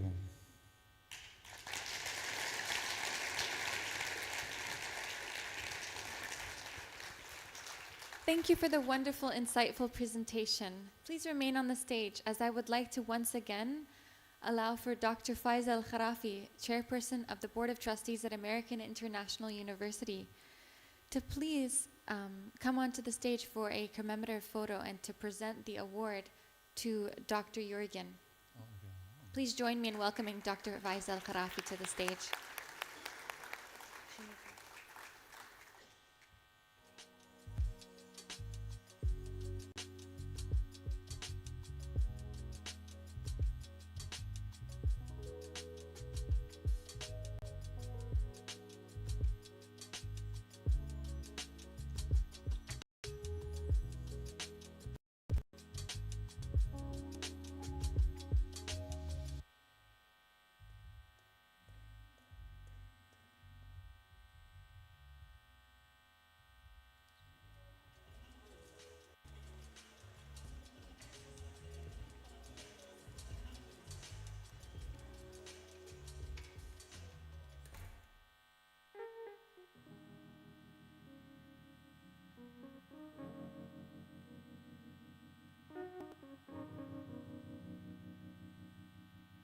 Thank you once again.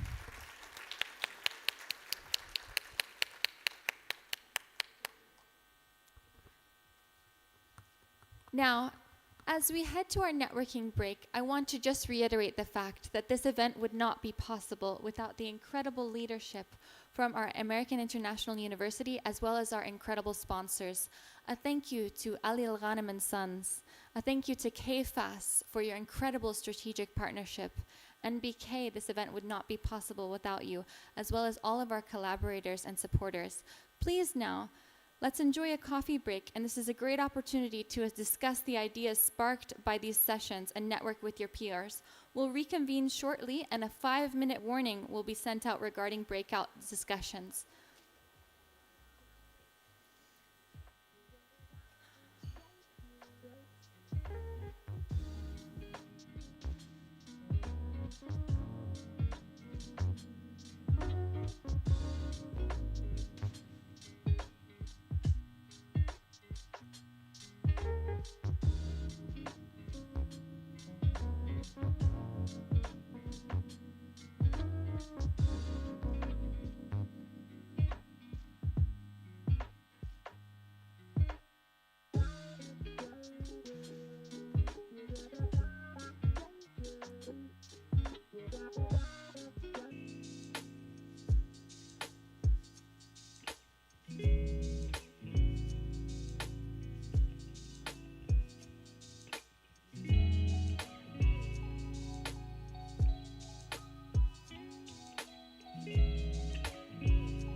Okay, everyone.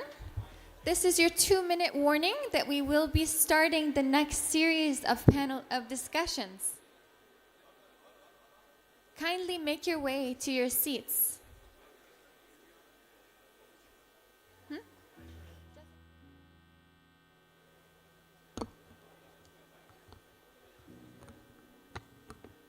To our wonderful guests, please make your way to your seats. This is a kind reminder that in this workshop session, we do have AI, along with Al-Bida'i, which we will be having cybersecurity panel or discussion.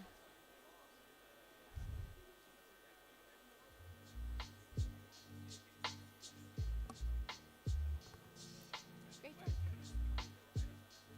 Okay, are we all good?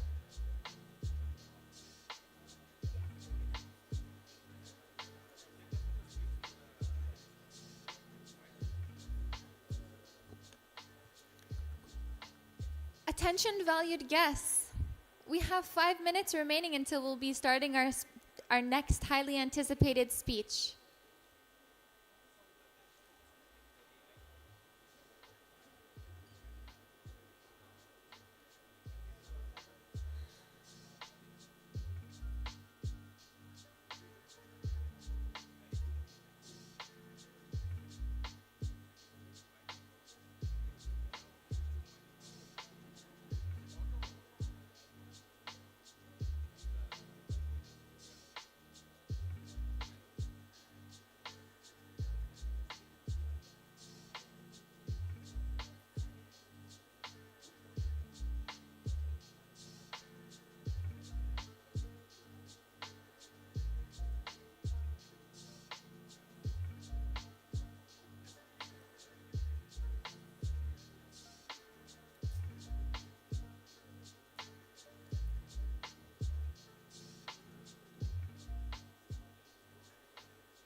Thank you to all of our guests. We will be starting, so please make your way to your seats.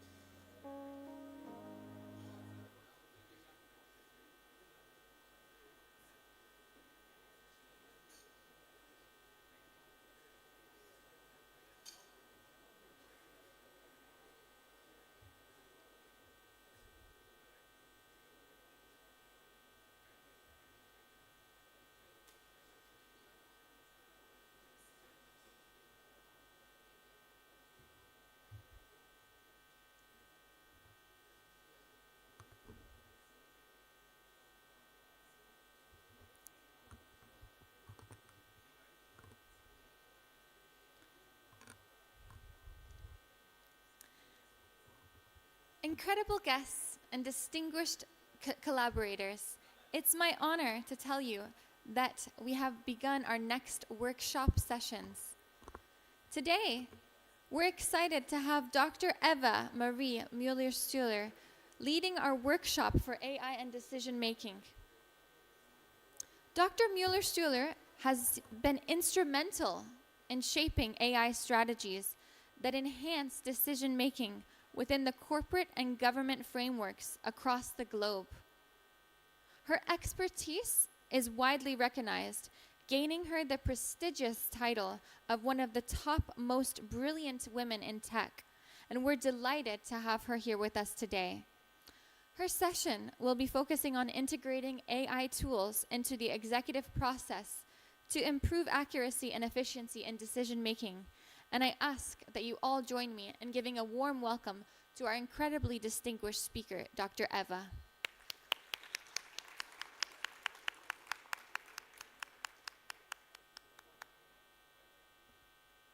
Thank you for joining us, Dr. Eva.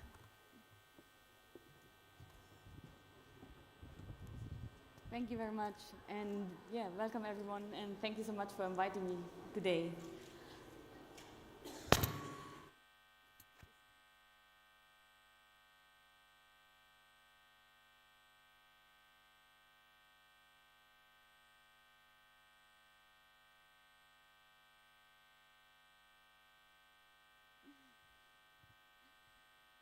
So today's talk, is it on? Yeah, now it's working. Okay. Today we want to focus on how do we actually get AI into corporates. And I like what I heard earlier when we were talking about how much money you can make and how many trillions we expect on GDP impact and so on by using AI. And then on the cybersecurity side, it's always like how much money you can lose when you don't get it right. The negative side on how much money you can lose, they both have in common. This AI is the one that gives us money, and cybersecurity makes sure that we stay safe. We have been seeing an incredible increase in investment in AI performance. It is basically on the mind of everybody, and pretty much every chart you look at looks something like that. The numbers are skyrocketing, and I think I'm not telling you anything new when I say we are in a world that is changing at an incredible pace. What we can really use AI for in a corporate setting is really focusing on how can we improve our performance. I always separate AI into two different pockets. One of them is innovation and research and the long shots. And the other one is really how do we run AI as a profit center for our companies and make better, faster, cheaper decisions. We can have far more insight and data-driven algorithms and foresights in what's happening in our company. So we remove gut feelings. We can use far more information. We can make decisions that used to be taking days of people's work in milliseconds nowadays. We can completely automate them and remove the humans. And we can, of course, make sure we manage our cost side and remove waste by better forecasting what people might eat. I did a long time ago for one of UK's biggest retailer, a forecasting on what people are eating. And the funny thing is, in the UK, people eat depending on the weather. So the temperature goes up 10%, and suddenly all of the UK is on a diet, and everyone eats salad. The temperature drops 10%, and there's no salad. and by using information like that, it helps supermarkets to absolutely cut down on their waste. When we look at, for example, in oil and gas, there is what we call, I always struggle with the word, for I don't know how many years now, thin sliced image recognition. So in drilling, you take your sample, you slice it, and you look at the sample size of the stone, and you can say how much oil you'll expect in that area. That normally takes somebody with a lot of experience to look at it and estimate how much oil, what kind of oil, what is a stone, and so on. We were able to replace that by an AI machine, and it just goes image, image, image after in another, and removes the human who took a very, very long time. And also with the older generation retiring, that company was actually at risk of losing that IP completely, and now has an AI solution. But we also say, we don't see the adoption that after the first slides, we were like, oh, it's a no-brainer, why is not everyone doing it? But we do see a lot of companies being very hesitant.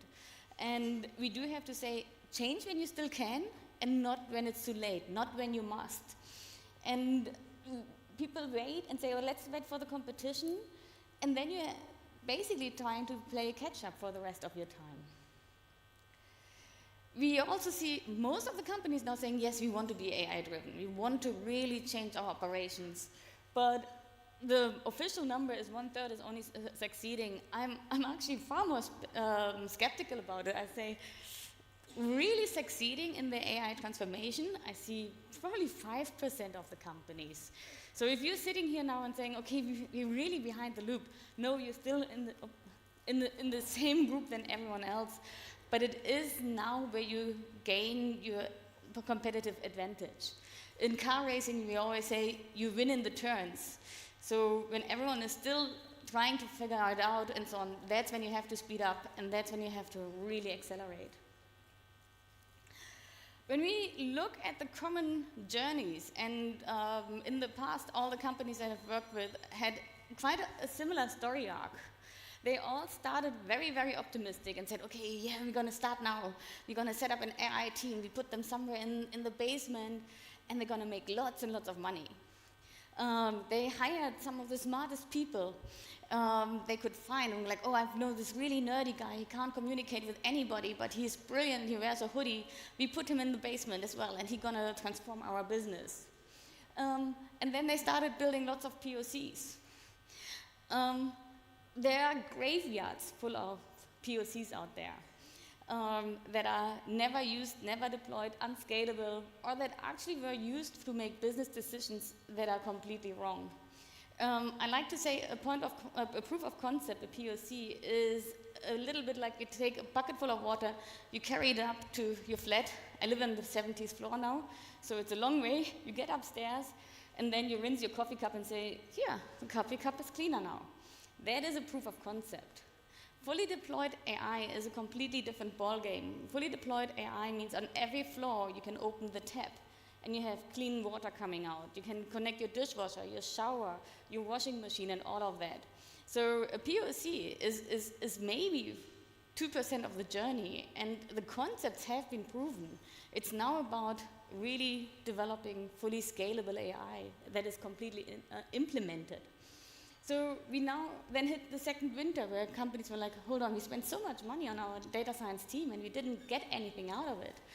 What are we doing with it now? And then we looked at what lessons have we learned from traditional software development. How do they do it? We came up with concepts like MLOps and so on, and saying there's more to AI than just a really smart algorithm or a really smart person. We have to think about cultural changes and so on. And really focus also on data governance, because most of the companies didn't have data enough. They had maybe 10,000 data sets to put in a POC, but no complete data pipeline to actually implement something. And so with that lessons learned, we are now basically able to understand what it takes, what are the building blocks, and to really get scalable AI. So really the question is, what went wrong at the beginning? And as I said, we were all learning 20 years ago. It actually became as a mistake. The first big lesson learned, what it takes, is don't start without a vision and don't start without a roadmap. When we think about fully deployed AI in your company, you think about a really high-performing engine that really transforms. It's reliable, it never lets you down, it accelerates when you press a button, and it really makes you win the game. But then when companies start approaching AI without any roadmap, without any strategy, something that is not aligned to the corporate strategy, they were like, oh, I spoke to the startup, and the startup comes up with this brilliant idea. Why don't we try that? And I met this person at a conference. He was really nice. I like his idea. Why don't we bring him in? And that's how in the past often companies started their AI journey. And so they ended up with something like this. They had bits and pieces of working or non-working POCs. They might not have an engine in their car, and they just brought together what randomly they collected on their way. So this is really for you to take away and say, we need a strategy, we need a roadmap. We need to understand where are we going in the future with our company, where do we make money, where are our costs, where is our risk, and how do we actually use AI in our strategy as an enabler to create a better performance for our company. The second that we're seeing is the organizational fabric. So what does your operating model look like? Where are you in your company stages? Are you an integrator? So you still have to discover your data. You still have to bring all that together. You have to break down the silos. Can you run simple analytics and just have a dashboard? Don't try to fly the helicopter before you can actually walk there. Try to start with optimizing things. So once you've done your analytics, where are we going in the future? What can we optimize? And then only in the last stage, you might become an innovative company where it says, we're going to lead the development. We're going to be state of the art.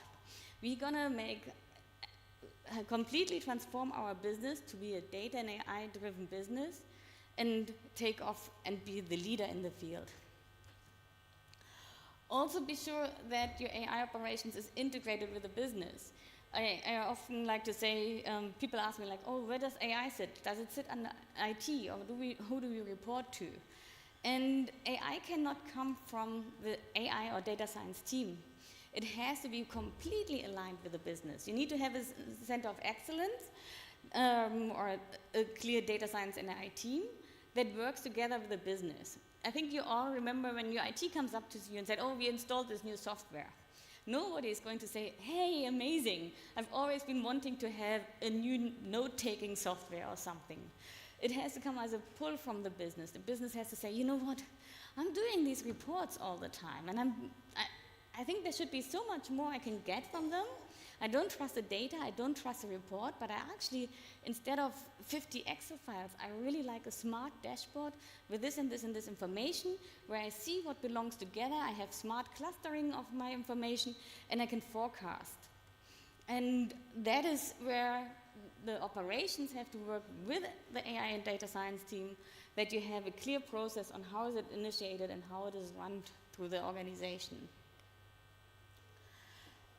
Third thing, that is probably what most people imagine right at the beginning, what it takes for AI. I put it third because the other things they're all important, but this is where people would jump in first, and I don't think it's a first step. I think you should start with a strategy. But you also need to understand what data do you have, what data do you need, where do you start with cleaning your data, and what technology you need. We always say a hammer is a great tool, but not for everything. And so is AI and data science. So really understand what do you need for your use cases. What is the infrastructure architecture? How do you build a clear, what is your data solution that enables you to run from, here I manage my data, here I manage my data governance, here's my data library, here is my code, here's my code repository, and how do I all manage that on my systems to actually be able to rebuild use cases, to scale, and not have bits and pieces all over.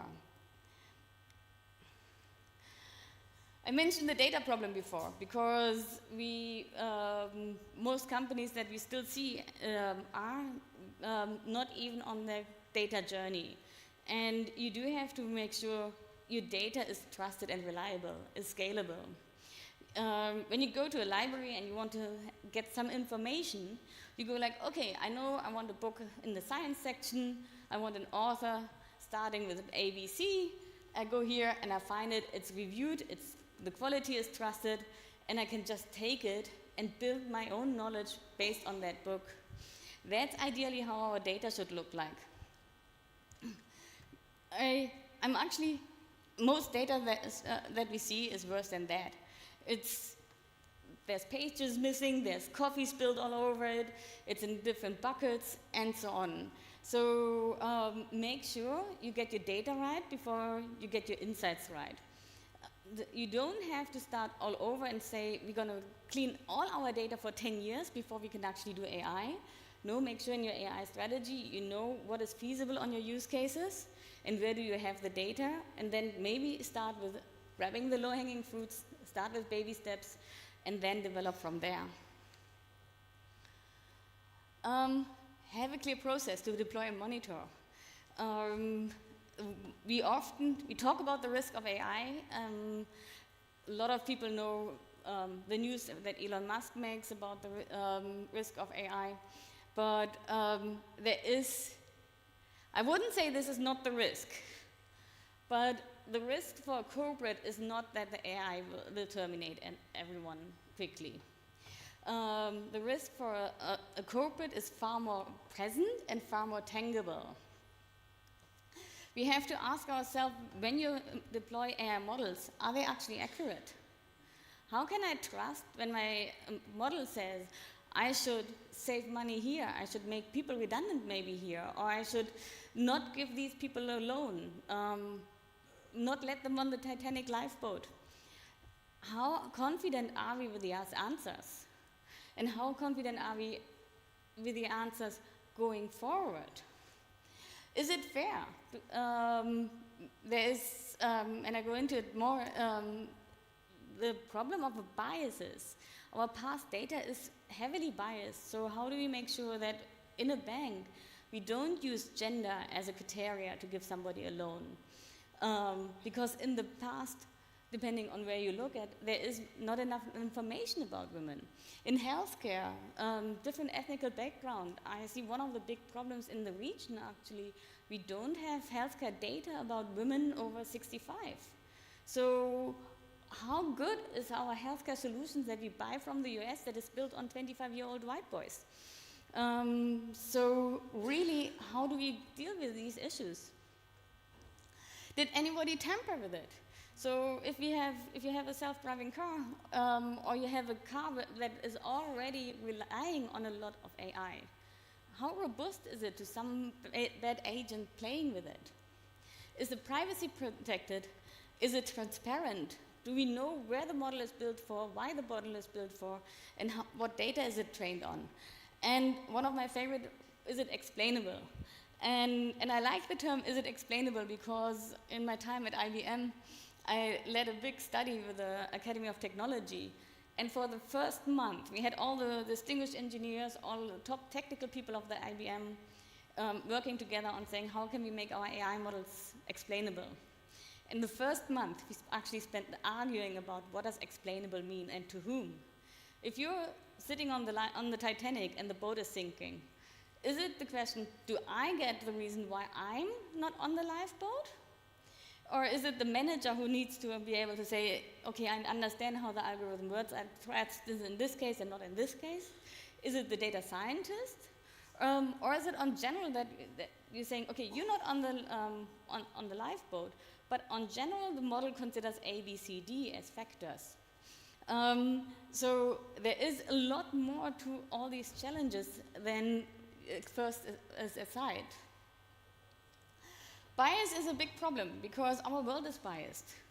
And getting these biases out of the models, monitoring them, and making sure going forward there are no biases is actually not that easy. You find it everywhere. There is, when you look at your offices, the room temperature, the size of the mouse, the size of your monitor, the height of your monitor, the chair, is all built on data that was collected in the 80s on white male Americans. It does not fit for everybody. If you Google nurse, you see mainly women. If you Google car mechanic, you see mainly men. And actually for young women wanting to go into STEM subjects, they'll be influenced by that. So, and in the past, before all of these AI solutions, you would come home and say, oh, Dad, I want to become a car mechanic one day. And your dad would be like, great. But our children are now Googling it and getting put off before they can even raise the question and say, I know, I don't identify with him. So why should I be a car mechanic? I identify with her. And so really the question is, how much can you trust your AI models in all of these issues? And would you give your business to someone you don't trust? So why are we so trusting to the technology? And is trust in AI actually just a technology problem?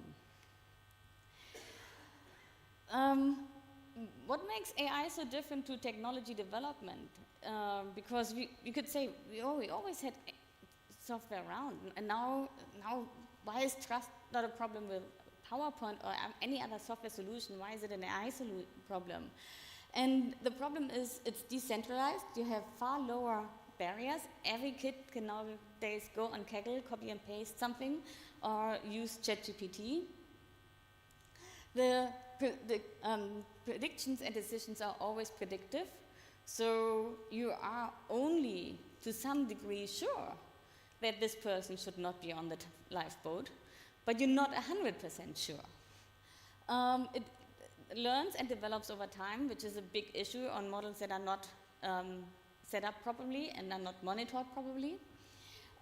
It's only as good as the data, and it's a pure speed of decision making. There is a beautiful saying, making a mistake is absolutely human. We all make a mistake. But to really, really screw things up, you need a machine, because you can make millions of decisions in a second. So last but not least, on the technology side, you need what we call the MLOps procedures. You need to have a clear pipeline from your data, from your models, to your testing, all the way to the monitoring to make sure, and it's basically a loop, you're not done with the monitoring, to make sure that once your AI is deployed, it actually stays trusted.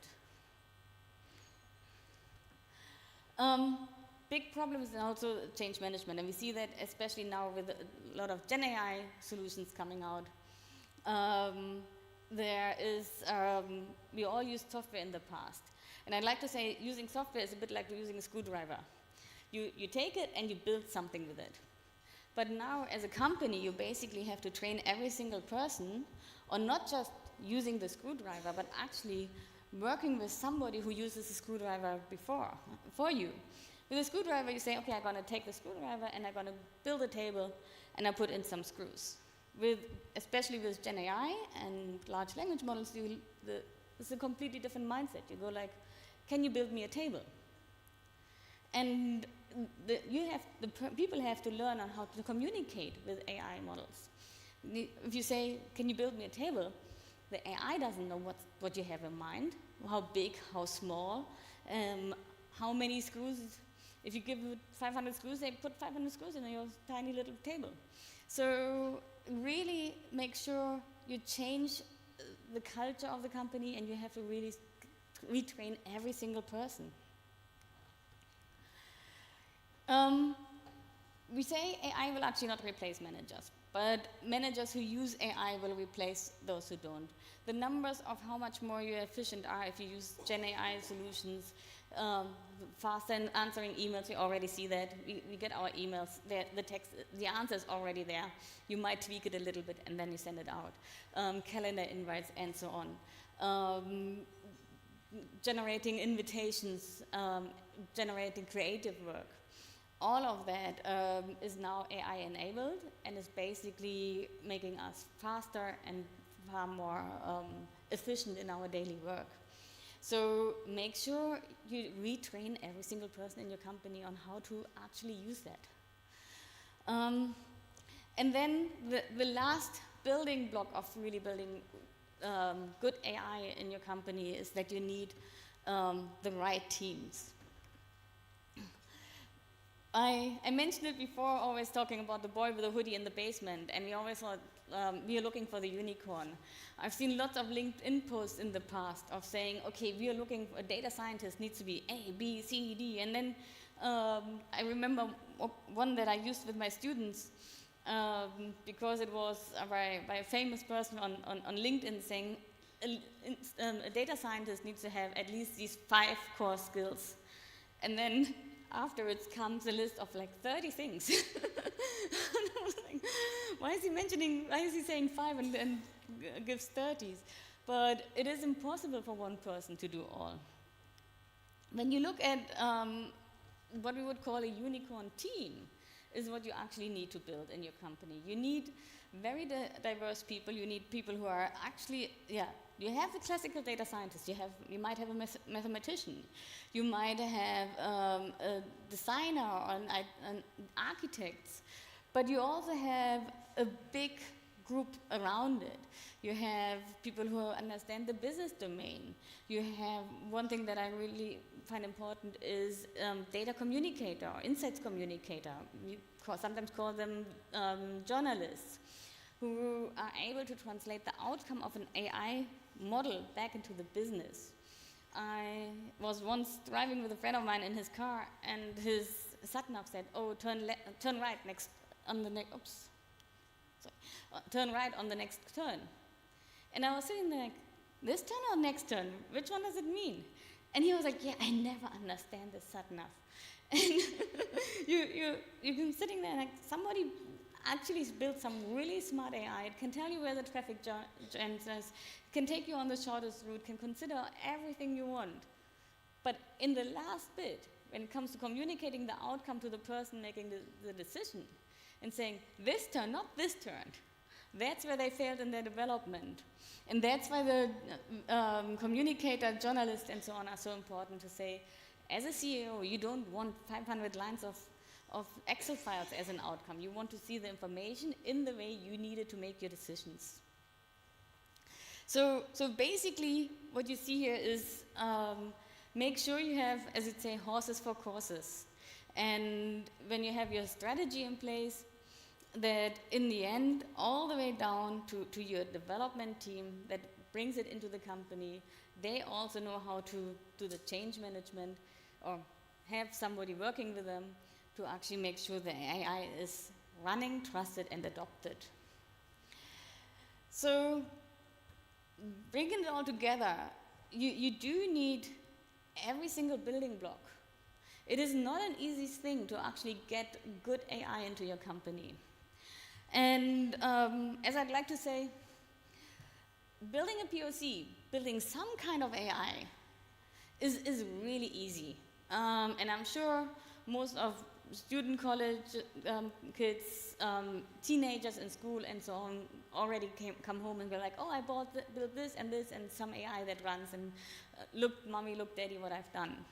But actually building something that is trusted and fully deployed, that consistently delivers measurable business impacts, where you can actually see a positive ROI on all the money you invested, and you can go home at night and you know that tomorrow will be a better day because of the answers you had, and you don't have to lie awake and saying, oh my God, I really hope my loan model doesn't break through, or my fraud detection model doesn't change its workings, and suddenly all the money is gone. Building AI that you can really trust, that is a completely different ball game, and it's a big challenge for companies still today. Thank you.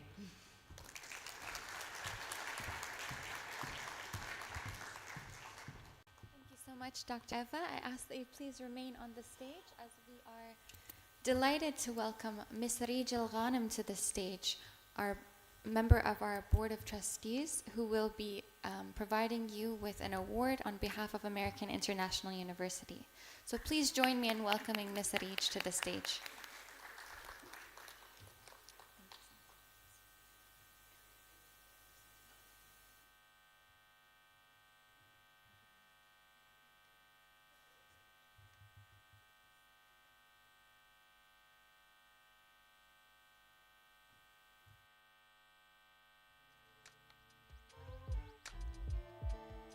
For that incredible speech.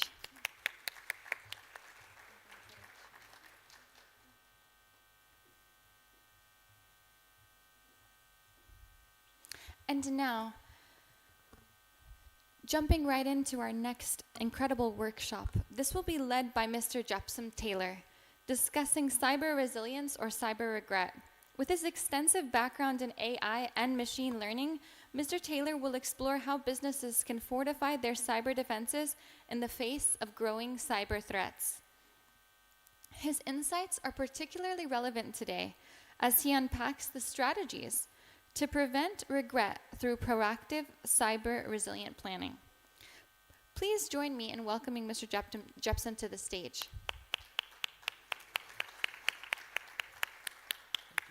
Thank you so much. Yes, sir. Oh, perfect.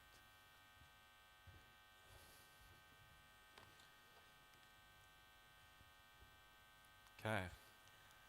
I'm Jepson Taylor, and I'm sure you're hoping to be taught, you're hoping to learn something, and hopefully there's some humor along the way that helps. I'm actually hoping something a little different in addition to that. I'm hoping there's someone in the room that quits their job. I'm hoping there's someone in the room that does a startup. I'm hoping there's several of you in the room that get completely derailed onto a new track and begin to take AI seriously. So before we can talk about AI, we need to talk about intelligence, and before we talk about intelligence, we need to talk about decisions. So I like to introduce decisions with this particular mountain. Does anyone in the room speak mountain? What does this mountain say? Throw out an idea. Oh, it's asking you to climb it. That's what it's saying. So this next photo, this is a picture of me at the top, and I like this picture because it's a good way to introduce the brain. It reminds me not about what's happening below, but what's happening inside. There's a war going on. My heart is racing at 170 beats per minute, and my amygdala, think of the lizard part of the brain, it is wide awake, and it thinks we're going to die. The neocortex is smarter than that. It knows we're going to die. It doesn't think we're going to die today, and it's actively sequencing and simulating future events, trying to determine if I have sufficient muscle memory to execute them. So this is interesting. This is kind of like heart surgeons. You can't watch enough YouTube videos to gain the muscle memory. You can't watch enough YouTube videos to do some of these things. You have to do them to learn them. So your entire life is made of decisions. We make tens of thousands of decisions every day, and those decisions are driven by our experience. So one of the most important decisions I made was when I went to school. I decided it made more sense to live in the woods. So I'm taking 19 credit hours of engineering. I'm living in the woods in the snow. My dad's a doctor, my mom's a lawyer. This is incredibly embarrassing. I'm 20, I don't know anything. And this generates some media interest in the US. This is actually why I know how to program. I don't think I'd be on stage right here if I didn't do something so stupid. It was so stupid at the time, so embarrassing, but this is in 2003. There's no such thing as social media. So I learned HTML, CSS, that turns into PHP, the LAMP stack. I started an e-commerce company, and I'm selling rock climbing equipment while I'm a student. We had the website and the database hosted in my apartment. I'm storing credit cards, unencrypted, in a MySQL database, stored on a laptop. But it's 2003, so it's okay. I'm sure for any security folks in the room, this is terrible. But this is how I learned how to program, and that turned into computer vision, high-performance computing. And I found myself working in this room. So this was called the $1 billion room. This is at Intel and Micron. The reason they call it a $1 billion room is every single one of those boxes is a photolithography machine. So this is really the start of my AI journey. And in the next 3 slides, I'm going to show you an escalation of consequence. So when I was working here, we're building predictive models, we're making decisions. At the time, I would work all night and ski all day, and eventually I made a mistake. And for these mistakes that are made, you get your hand slapped. You can make a mistake that costs $10, $50, $100,000. I knew an individual that made a mistake that cost over $1 million, and they're still working there. Obviously, if there's a pattern, you get fired, but it's high stakes. You can make a lot of money, you can lose a lot of money. And then later, I joined a hedge fund. So at this hedge fund, when you build a model that doesn't perform as you said it would, it's the worst day of your life. So if you say the Sharpe ratio or this is how the model is going to be and it's not, it's the worst day of your life, which is funny because it can always be worse, and it does get worse. So I joined an HR company. We're building predictive models that predict video interview outcome for the Fortune 100. So 20 minutes of you interviewing, everything you said, everything during the interview, we'll have AI predict whether or not you should be reviewed by a human. If you do this wrong, it's the worst day of someone else's life. You can cause a class action lawsuit. Humans have unconscious bias. This is very problematic. But it can be worse. So eventually after that, I went and did a startup. And so when you do a startup, if a model doesn't perform, you have to fire your friends. And that's what people sign up for. And I see some nods in the audience like, welcome to business. The market is brutal, but the market is fair. But we learn a lot of lessons along the way.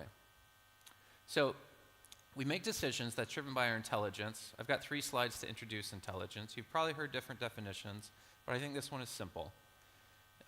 Intelligence is the acquisition of knowledge through experience and applying that to future decisions. So for this butterfly, is this butterfly intelligent? Let's give you a very specific example. If I poke this butterfly in the eye, and I keep it, it's my pet butterfly, can I poke it in the eye tomorrow? Is it going to turn away? Is it going to hesitate? That'd be a terrible experiment, but we could do that experiment. It's simple enough, there's probably some uncertainty. I don't know. Maybe it doesn't remember. Let's take a dog. How many times do you think I can poke that dog in the eye? Once, right? That dog's going to remember me forever, and it's not going to like me. But why are humans so different? Why can humans land rockets backwards?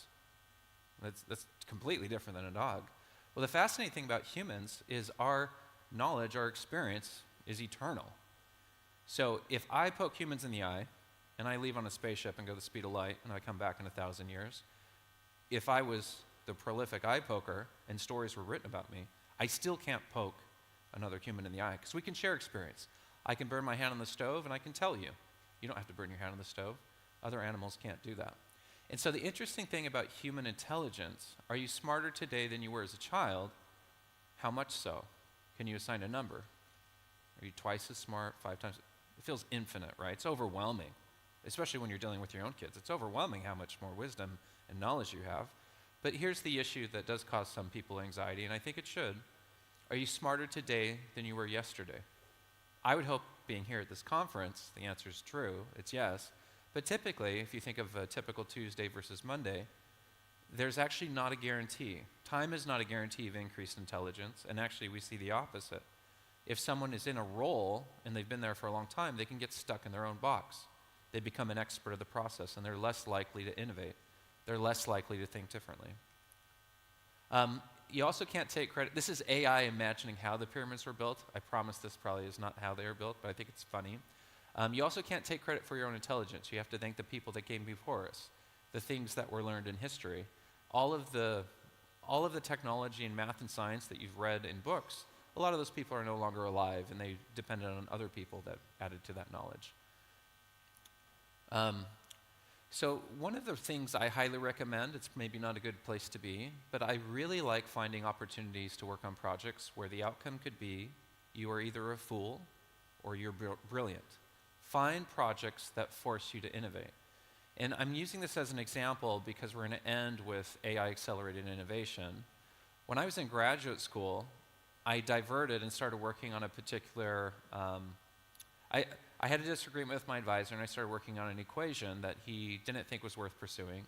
And in a few weeks, we found this breakthrough. The math isn't particularly important, but the important thing to take away is somehow this equation on the bottom was pivotal for having this breakthrough. This is with, it's with electrodynamic gold nanoparticle equations. But the interesting thing about this point, did I find that mathematical breakthrough because I'm smart? Or did I find that mathematical breakthrough because I'm lucky? Did I find it because I'm determined? Did I find it because I was augmented? I would argue I found it because I was the latter. Software found that. A lot of times with humans, when it comes to innovation, you're fighting against a wall. You think there's something here, and you invest resources and fail or succeed. And this is where things change with AI. You can try many more ideas, and then sometimes you do get through the wall. You have to think differently than people have thought before. So just like you have life experience, your company has data experience. Data is flowing through your company, in and out. And, but there's problems that most companies have. So if I came in to audit a company, a larger company, we can make some assumptions. Processes are stale, knowledge workers leave, and they don't use their data to make better decisions. That is a general bet for any organization. But there's reasons for that. Processes are stale because processes have consequences. If you're an insurance company, you don't change your underwriting process on Friday, you'll be out of business in a few weeks, or you'll be in the news. Knowledge workers leave, that's always been a problem. And then a lot of data has been problematic, and it's not organized like the previous speaker discussed. This opens up the opportunity for AI. AI addresses all three immediately. So processes are stale. I don't have to automate a process. Just by bringing AI into a particular process, no automation, just by building a model and telling a story, human domain experts will react to that. They would say, oh, that's because AI will tell you what's driving it, and a human domain expert can react and say, that's interesting. I haven't thought about that. And it's also interesting if they disagree. That is a beautiful opportunity for you to present how AI thinks this process is performing, and for a human domain expert who I highly respect saying that is garbage. I completely disagree with those insights. It spurs innovation. It starts a conversation.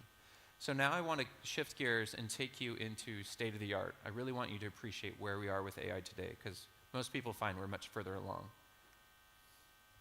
So this was years ago.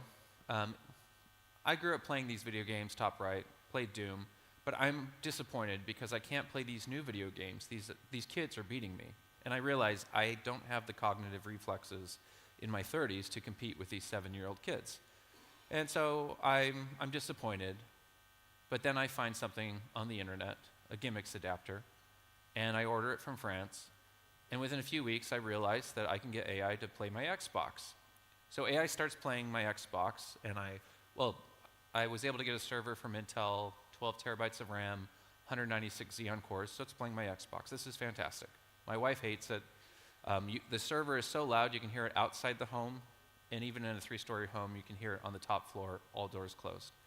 So this is beginning to play, and it's a fun project. I sit down with a designer at a coffee shop, and I write something on a napkin. I say, I want a marketing piece that has a boy playing with the TV screen, and then I want a monster on the other side, because that's how I felt when I got towards the end of this project. And I want that AI monster to be smarter than a human, see better than a human, consume a terawatt of power. I gave all this stuff to this designer, and a week later they came back with this. This was before AI, so this is very impressive for a human to do this. This is my son on the left, he's also a monster. So the estimate for the audience, how much did this cost me? You know this was before generative AI.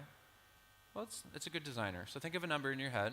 This is $1,000 in a week. I was so shocked when I saw this coming back. I thought, this is brilliant. Can you give me another piece where the robot has escaped? And then a few days later, he gave me this. If you can't see, it's raining.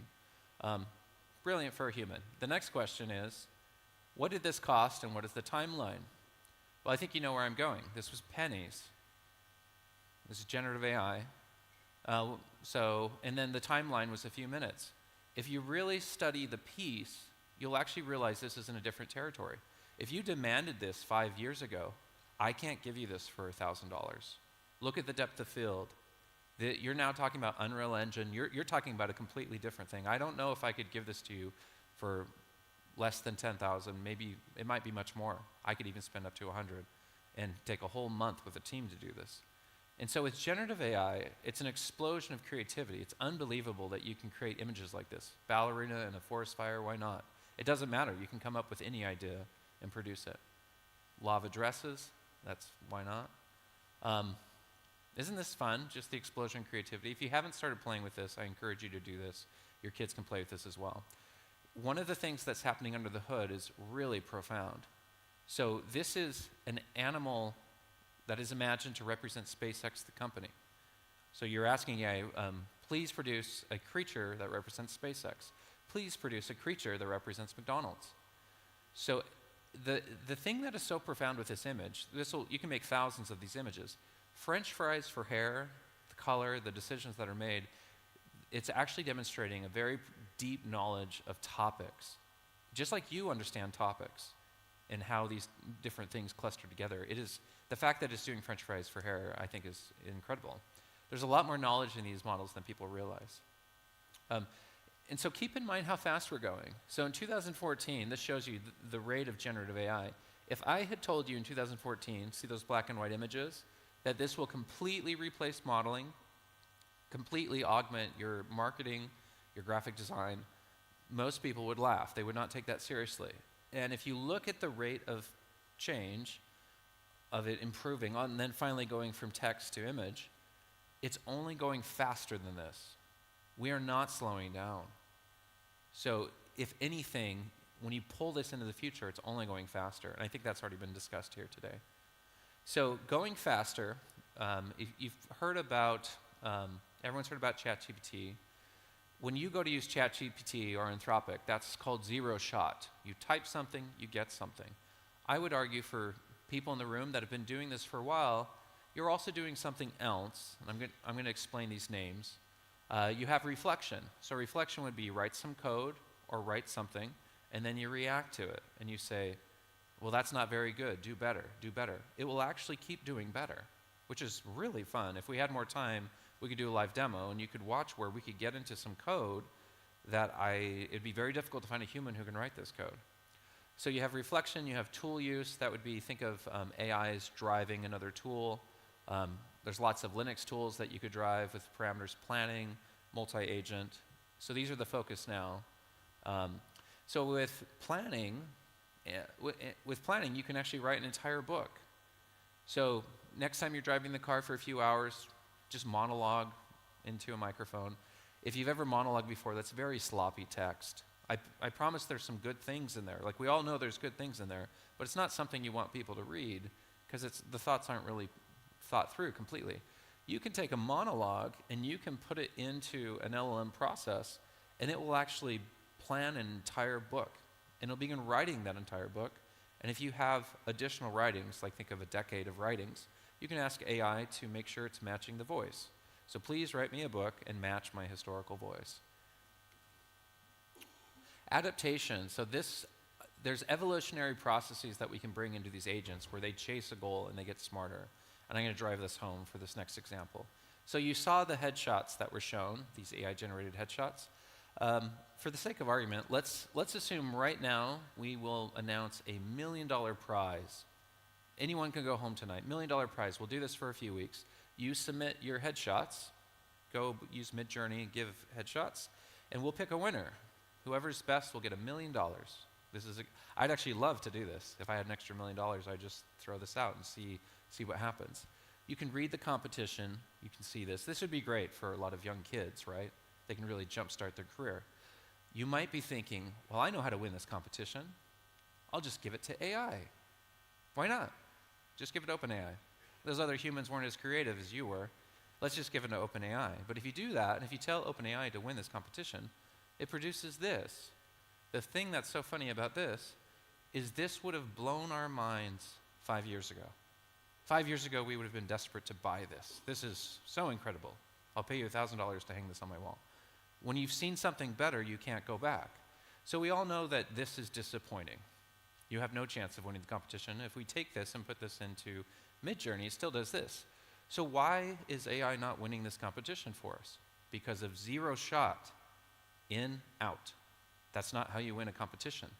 We need to do something more like this. So this was made by using adaptation.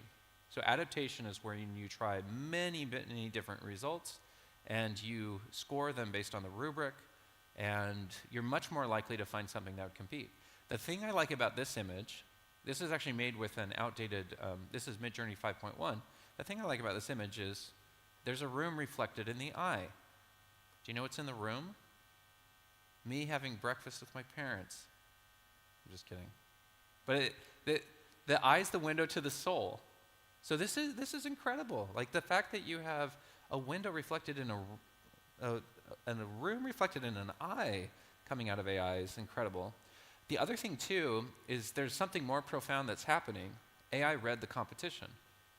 The competition is rewarding images that demonstrate physical phenomena, because AI struggles with physical phenomena. So the fact that there's complex light scattering on this individual's face, or fluid dynamics happening, or whatever this is.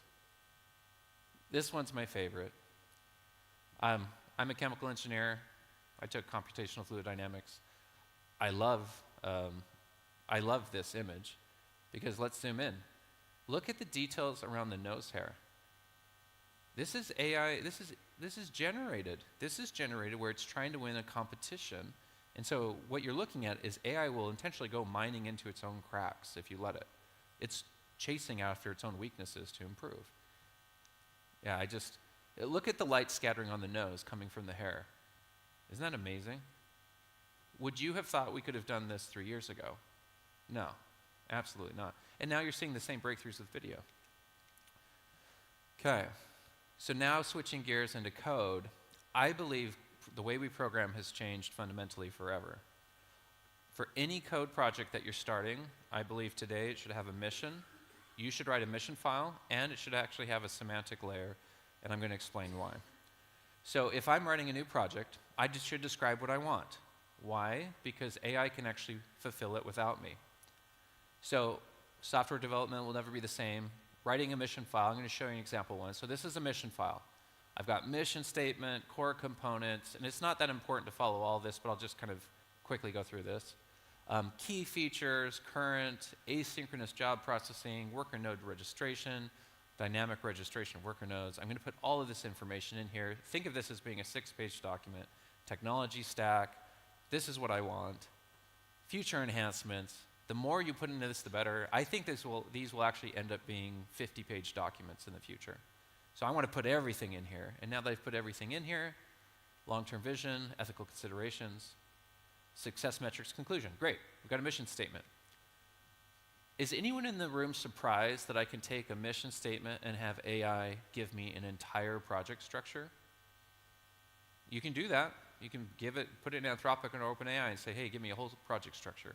Okay, hopefully no one's surprised. You can do this. You can build it. So once I have the structure, I can have a build agent build every file. Once that is built, I can actually have refinement agents go through and refine the whole project, but I can have many agents. I could have a security agent, I can have a testing agent, I can have a modularity agent. We could probably come up with 20 different agents, and then if you want to get really weird, AI can design its own agent. But that puts more pressure on the human to decide success. So this is weird. We can actually have 2 of these project structures, right? Because hallucinations. So which one is best? So this is where this is very different than humans. The human will have a lot of bias. The human engineer is going to give you a project that's very similar to the one they built before, and they're trying to adjust it for your use case. Well, we have 2 projects. Why not score them? We've got a mission statement. So we can score them based on, it's hard to read, but documentation, security, testability, maintainability, modularity, overall structure.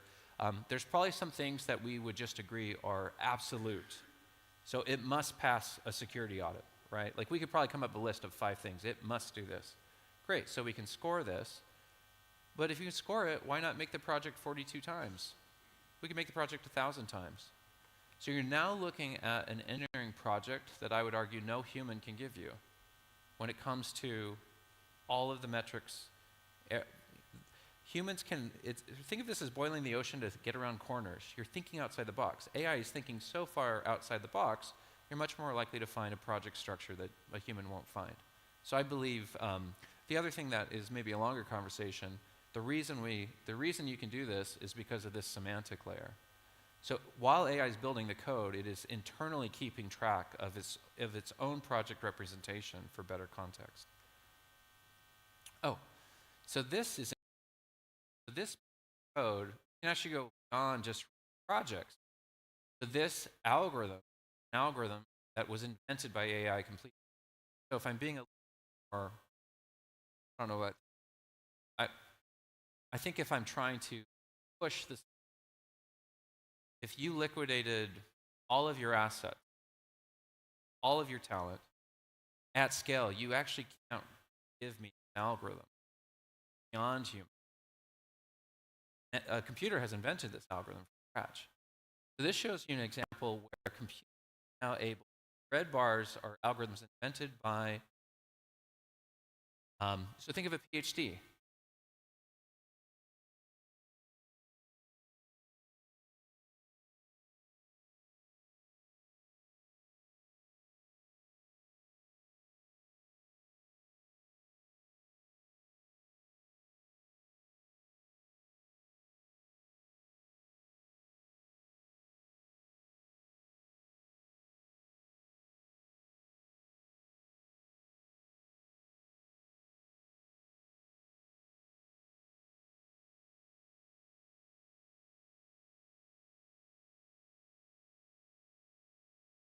So the important thing here is what shorter is better with this benchmark.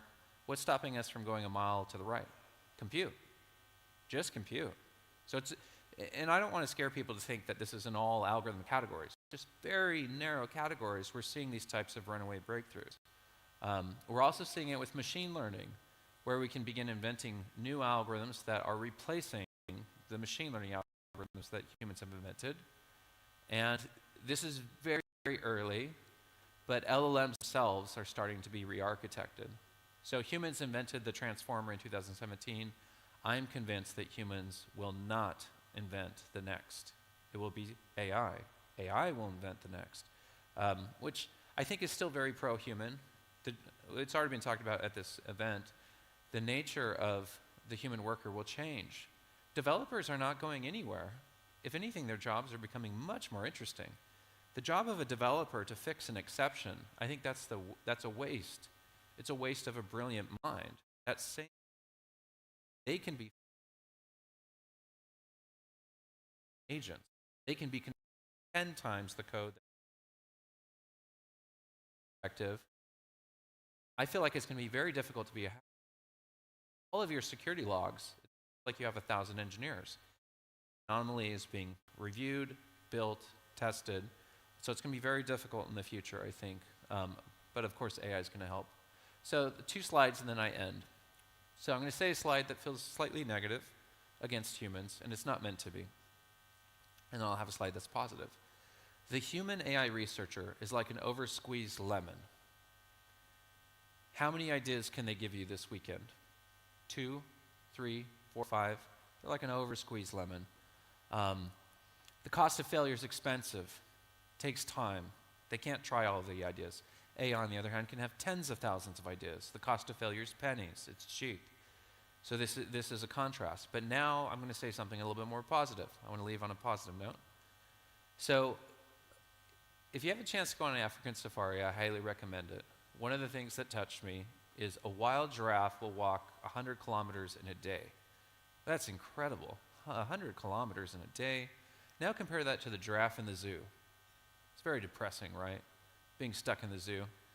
For everyone in the audience, based on the ages that I'm seeing, we were the giraffe in the zoo. We are the giraffe in the zoo. The future generation, they are the giraffe in the safari. If you think about the highlight of your career, something you're so proud of, I would argue it would probably fit a pattern.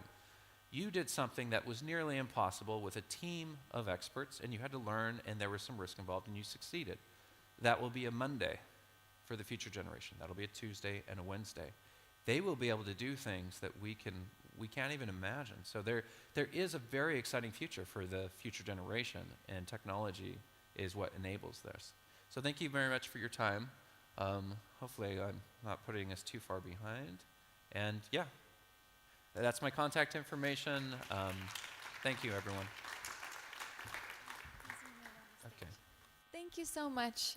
It's my honor to welcome Ms. Sarij Al-Ghanem, board member, and thank her for her unwavering leadership and support as she presents an award on behalf of American International University to Mr. Jepson. Please join me in welcoming her to the stage.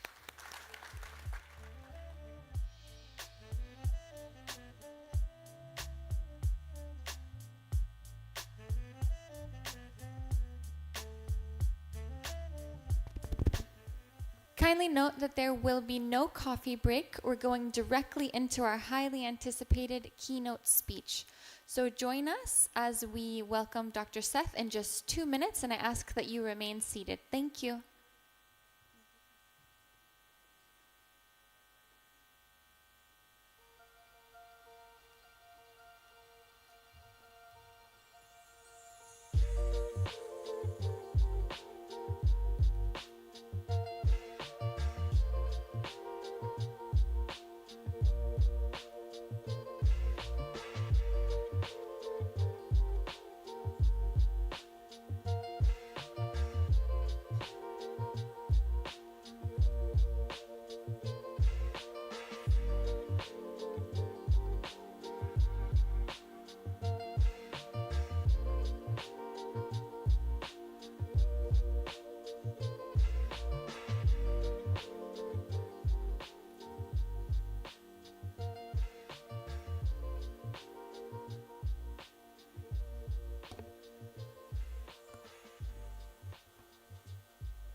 Welcome back, everyone. Thank you so much for joining us as we conclude today. It's now time for our closing keynote. It's my absolute pleasure to introduce Dr. Seth Dobrin. Dr. Seth is the CEO of Quantum AI and general partner at One Infinity Ventures, leading innovation in ethical AI. He's not only a founder of Silicon Sands Venture Studios, and he was previously the global chief AI officer at IBM, where he shaped AI strategies for major companies and governments worldwide. He's also a pioneer in AI governance and precision agriculture, with significant work at IBM and Monsanto. Beyond his expertise, Dr. Seth is a strong advocate for diversity in tech and ethical AI development, influencing the global conversation on responsible AI. He's also an author, sharing his vision for AI's future and a true thought leader in the industry. So please, without further ado, please join me in welcoming our closing keynote speaker, Dr. Seth Dobrin. Thank you. Where's the... There we go. Well, thank you very much. It's an honor and a privilege to be here. I really appreciate the opportunity. I like to start every talk reminding everyone that AI is very personal. And these are not AirPods that are in my ear. These are hearing aids. And Dr. Jurgen was talking earlier about how your ears convert sound into ones and zeros. My hearing aids convert sounds into ones and zeros. But my hearing aids also have a tremendous amount of AI in them. In fact, they sample the environment 80 million times an hour. And they have 12 different directional microphones, and they use that sampling 80 million times an hour, and they redirect those microphones so that I can hear. And they do such a good job that almost always when I'm in an environment that other people can't hear, I can hear better than they can. And I have profound hearing loss. And so it's amazing the amount of AI that's in these hearing aids and what a great job they do. They also translate. They don't do a very good job translating. Well, they do a good job translating. It's just very slow. I can transcribe through them. There's all sorts of great things that I can do through these hearing aids, and it's just going to get better. In the future, and actually these can do this, they take my blood pressure, they take my heart rate, they do all sorts of great things because your ears are actually really good places to get biometric information and analyze your health. And so hearing aids are going to be, have AI of the future, and they have a tremendous amount of compute power in them as well, so extending on what Dr. Jurgen said earlier. But let's get into kind of what the foundations of AI is. Everyone talks about AI, but I think a lot of people don't really understand what it is at its core. And when we start looking at what a lot of the challenges are with AI, I think it's important to take a step back and think about really, really what it is. And AI is, today at least, is statistics, is based on statistics.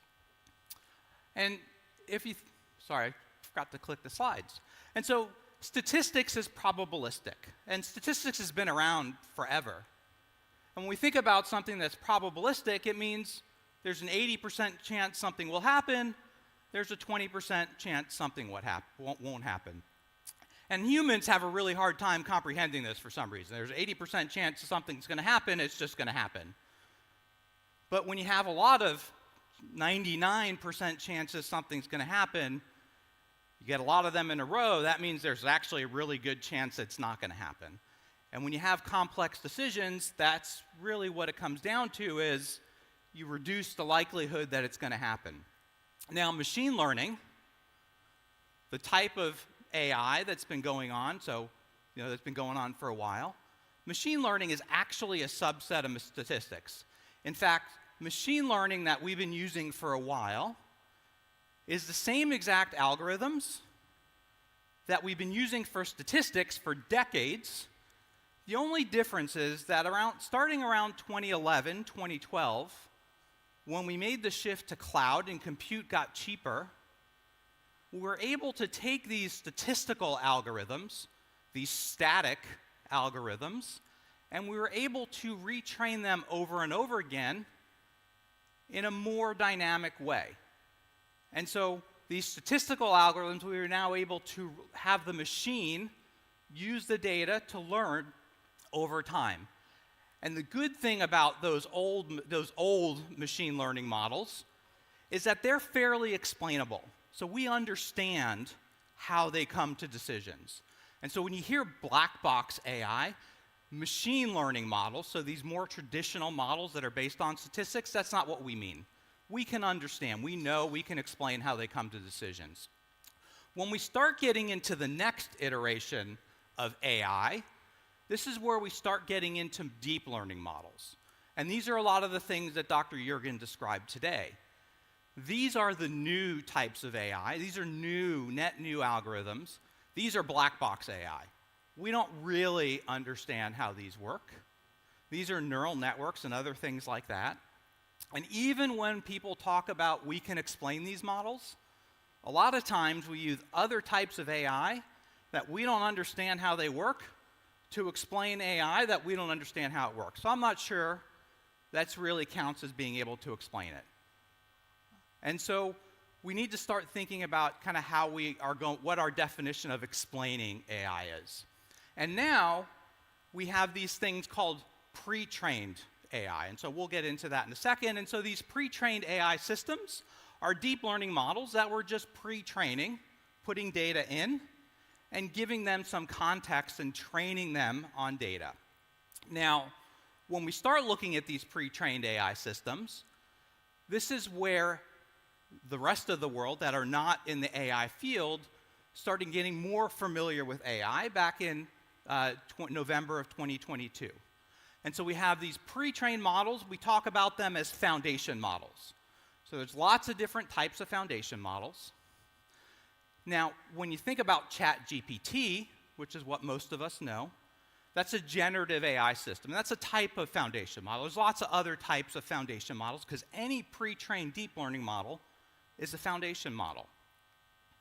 And then within generative AI, you have large language models, and there's lots of different types of things that we can think about as language. We can think about text as language, speech as language, programming is language, so we've all heard about how you can use code.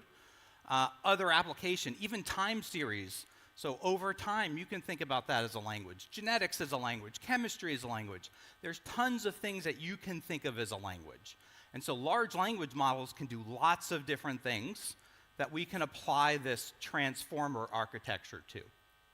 Then you have images, so things like Midjourney or Stable Diffusion. These are all tools that are based on a similar type of architecture, and video and 3D. And so these are all generative AI, which are a type of foundation model, which are a type of deep learning model, which are a type of machine learning, which are a type of statistics. And so they're all probabilistic, which means that there is a significant amount of error built into them just from probabilities, let alone some core architectural issues that exist in them, which leads to some of the problems you hear about around hallucinations and other things. There's a lot of other core fundamental issues with them that you have, but that's one of the driving factors around them. And so, what are some of the core capabilities with generative AI, and specifically around language models? Most people, when they think about generative AI, this is what they think about. I'm going to have a conversation with it, and I'm going to create some content, right? Usually that's what you do. You go in ChatGPT, you go in Anthropic, and you ask it a question, and it creates content. Now, this is probably the least interesting part of generative AI. The way these models are trained is they bring in essentially the whole of the internet. So OpenAI, Anthropic, Meta, they went out, they scraped the internet, and they trained all this information.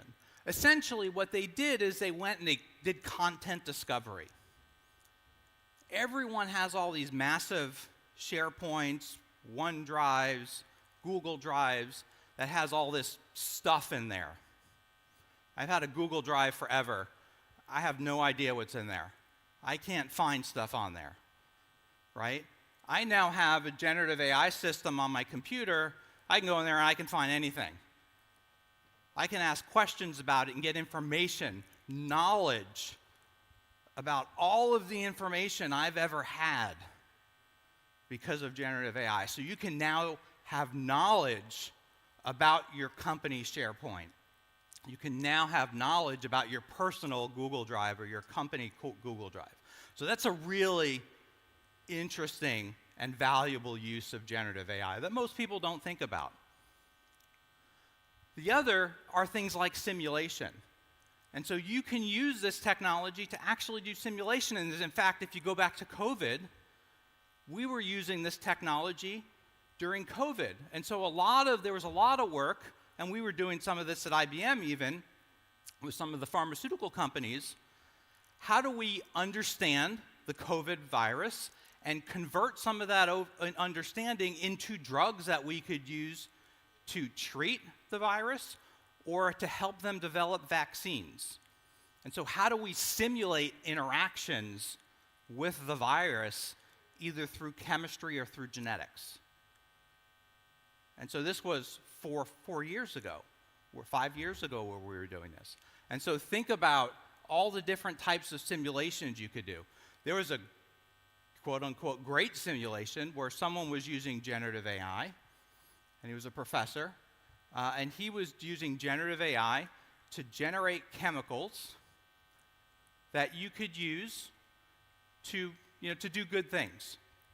And he was invited to speak at a conference about chemical warfare. And he had this great idea.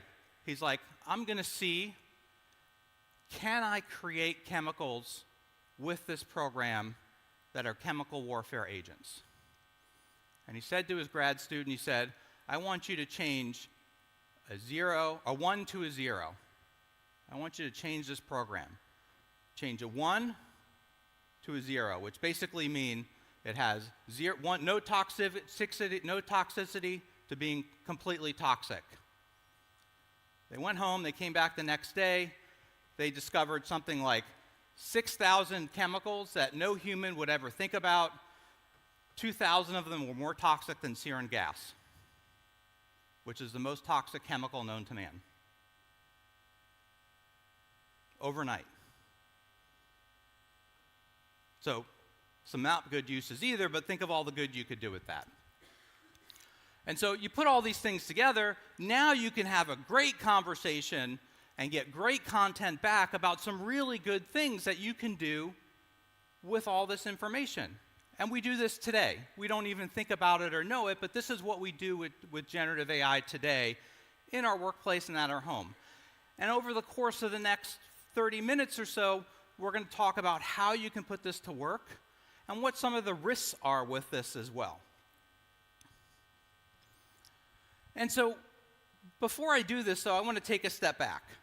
And I want to talk about my journey since I joined IBM and some of the things I discovered. So when I first joined IBM back in 2016, I had left Monsanto. And during my time at Monsanto, starting in 2006, I had stepped out of the scientific world, and I started transforming a Fortune 500 company. I led the part of the AI transformation of what's seen as the first transformation of a Fortune 500 company. So Monsanto and Capital One were the first data and AI-driven transformations of a Fortune 500 company. We generated about $21 billion of new value and cost savings. And so IBM asked me to go talk to our customers and help them do this. And so I spent the first 2 years flying around the world, talking to all the customers, and including a lot of time here in the Middle East. And after about 6 months of this, I realized one thing. I realized that most customers were going to conferences, and they were sitting next to, most of the CIOs were sitting next to other CIOs, and they'd say, how many data scientists do you have? And the CIO would say, I have 100 data scientists. And that CIO would go back to their organization, they'd hire 101 data scientists. And they'd get no value from their AI, from their data science or AI program. They'd get negative return on that investment. So data science was becoming a scam for them. And so I published this article. I started flying around the world having this conversation. IBM marketing loved me, and the communications department loved me because you had a senior executive at IBM telling everyone that data science was a scam, right? But it was a really important conversation to have because, as Dr. Eva said, you need to start with a strategy. And that's a really, really important thing that most organizations don't do. If you don't start with a strategy, you're just doing stuff. And you're implementing stuff that isn't going to go into production, that's hard to drive cultural change from, that may not have value or you may not know the value of. Like I said, when I was at Monsanto, we could tell you almost to the penny how much value we were driving. Because we started with a strategy, we quantified the value up front, and we measured that value. Most companies can't do that. And so when you look at the value of AI, McKinsey did a study back in 2017, and what they found was AI, and so this was before generative AI hit the mainstream, AI was going to generate $13.7 trillion of new value added to GDP by 2030. That's 26% added to GDP by 2030. About the same time, they came out with a study that said in the Middle East, so in the GCC specifically, it was going to be $320 billion to GDP. And I think in Kuwait, so outside of Saudi and the UAE, it was going to be something like $42 billion. So they didn't have Kuwait broken out by itself, but so they just had outside the Saudi and the UAE. So it's a significant amount, and that was by 2037. That was by PwC, that one for the GCC specifically. But then McKinsey came out a few years later, so in 2023, and they did a study looking specifically at generative AI. So this is specifically at generative AI in addition to what I call old school AI, so pre-2022, and they said that in addition to the $13.7 trillion, there was going to be an additional $4.4 trillion added to global GDP by 2030 for a total of 40% addition to global economic impact. Think about that. Just from AI. That's a lot of impact. But we have to do it right. Now, I want to take a pause here, and I want to talk about some things that we're hearing in the press, because this is important in this conversation. We're hearing a lot of news in the press a few weeks ago from like OpenAI, and they're talking about AI reasoning, right? We're hearing AI can reason. We have this new AI system that came out called GPT-01. And they're saying it can reason. They throw all these things at you. And they're saying, you know, it's got the intelligence of a PhD student. It's got all these things, and it can reason. Now, for me, I like to think of a good test of reasoning is, can it solve a logic problem, right? If it's doing math, it's memorization for the most part, simple math problems, even complex math problems. You can do that through memorization. And so here's a rather simple logic problem. And this one I'm not going to show you for 01. I'm going to show you for others. Everyone think of the answer, okay? And so if you look at how many sisters does Alice's brother have, Claude got 2. So you know this isn't the right answer, because I already hinted at that. Gemini got 2. ChatGPT 4o, which is the current non-preview version, got 2. Microsoft Copilot got 2, by the way. I just like 3s. Llama 3.1 got 2 also. That's wrong. Anyone know what the answer is? It's 3, right? So the answer is 3. So when 4.0 came out, 01 came out, 01 did solve this very, very simple problem. Very, very simple logic problem. Okay? So I said, all right, let's try something a little bit harder. And so, I had that up there twice for some reason. So they came out with this paper, or this press release, a couple weeks ago, that said, learning to reason with LLMs. And if you ask some people, they say LLMs are going to be able to reason. You ask other people, they say the transformer architecture that LLMs are built on today will never be able to reason. I'm not as smart as some of the people in either of those camps. I don't think, what I know about it, I don't think they'll ever be able to reason. And so I threw this admittedly much more complicated logic problem at it.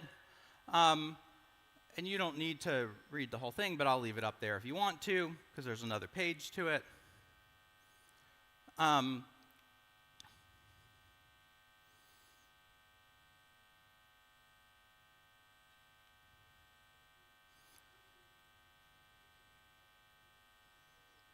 so basically, what we're doing is we're asking which 2 people had the same color hats. And so now I'm going to show you a video of 01 doing this. Now, the really cool part about 01 is happening in these little pull downs that I'm going to show you. I'm going kind of fast because that's not interesting.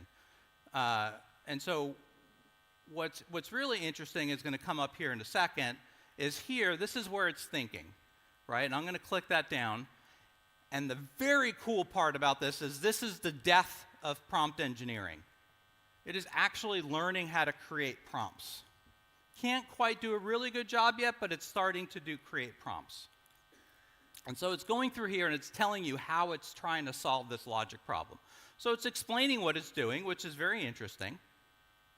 And it's going through here and it's kind of giving you its thinking, quote unquote thinking process. It's not really thinking either, but it's going through and it's explaining the process it went through to solve this problem. Okay? By the way, it's going to give you the wrong answer also. Okay? And so it gives you the wrong answer. So Dandy says your hat is red. The hat is not red. I had another one in there with the 3 ducks. The 3 ducks is right, by the way. So, but that's all an even more simple problem. And so the answer is not Andy and Dandy. The answer is Dandy and Brandy. So AI cannot reason. So as of today, AI can't reason. I threw a whole bunch of other logic problems at it. I put an article out a couple weeks ago that kind of went through all those. I have a lot of other logic problems in there. I teach a class at a university.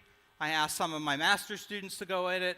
So it wasn't just one. They did the same logic problems a whole bunch of times. We ran a total of about 100 through for each iteration, about 80% consistent. So sometimes it got it right. About 20% of the time it got those logic problems right. So it's fairly consistently wrong. And so now, despite this, AI still has the opportunity to revolutionize every industry in its current form, even though it doesn't need to be able to reason to transform industries. Right? I talked about billions of dollars of value without reasoning.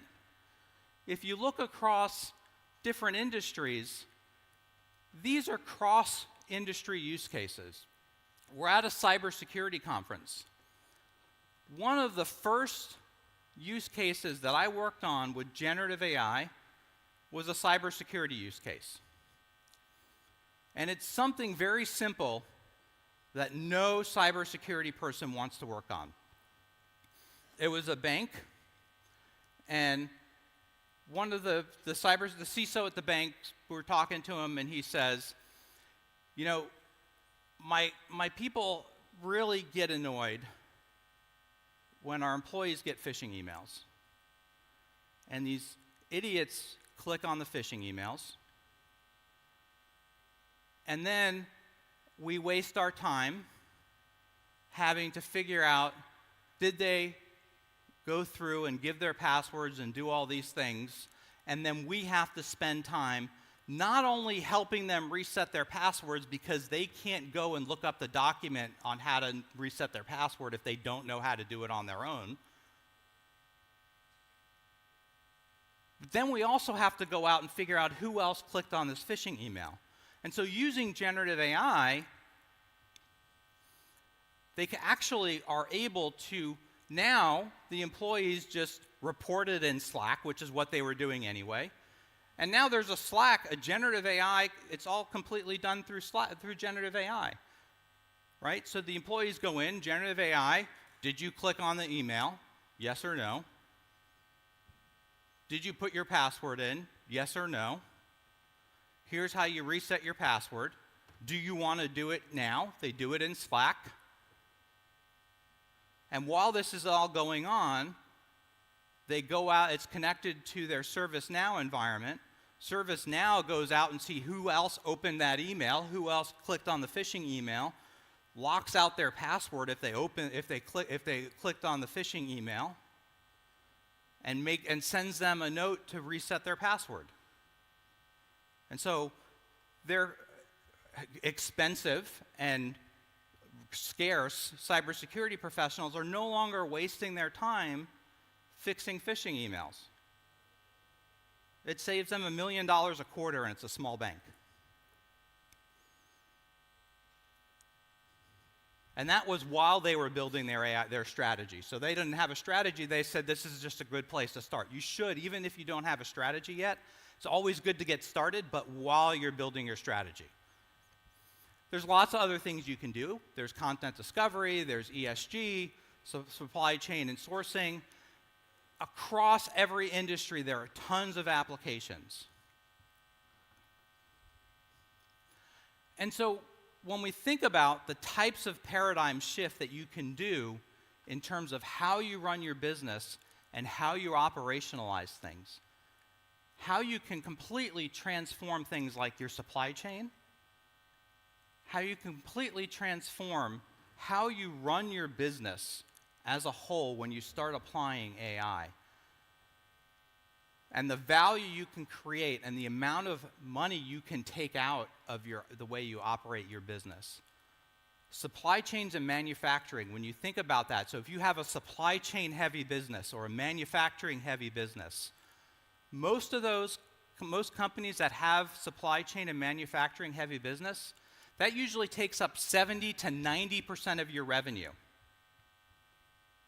If you can take out 1% of that, that's a lot of savings. So just by saving 1% of your supply chain or your manufacturing costs, that's a lot of revenue for most companies. And so when we start looking at these, I'm going to make another shift here, and this is where I'll wrap up on this shift. I think this is really important for this region as well. When we start talking about pre-trained models, we're talking about taking data and training models with that data. And ChatGPT is a really good example of that. So OpenAI went out and they scraped all this data. And everyone's aware, ChatGPT, we talked about that already. We talked about the value that it's bringing. And you know, they're going out and we have all this information and we can now interact with it.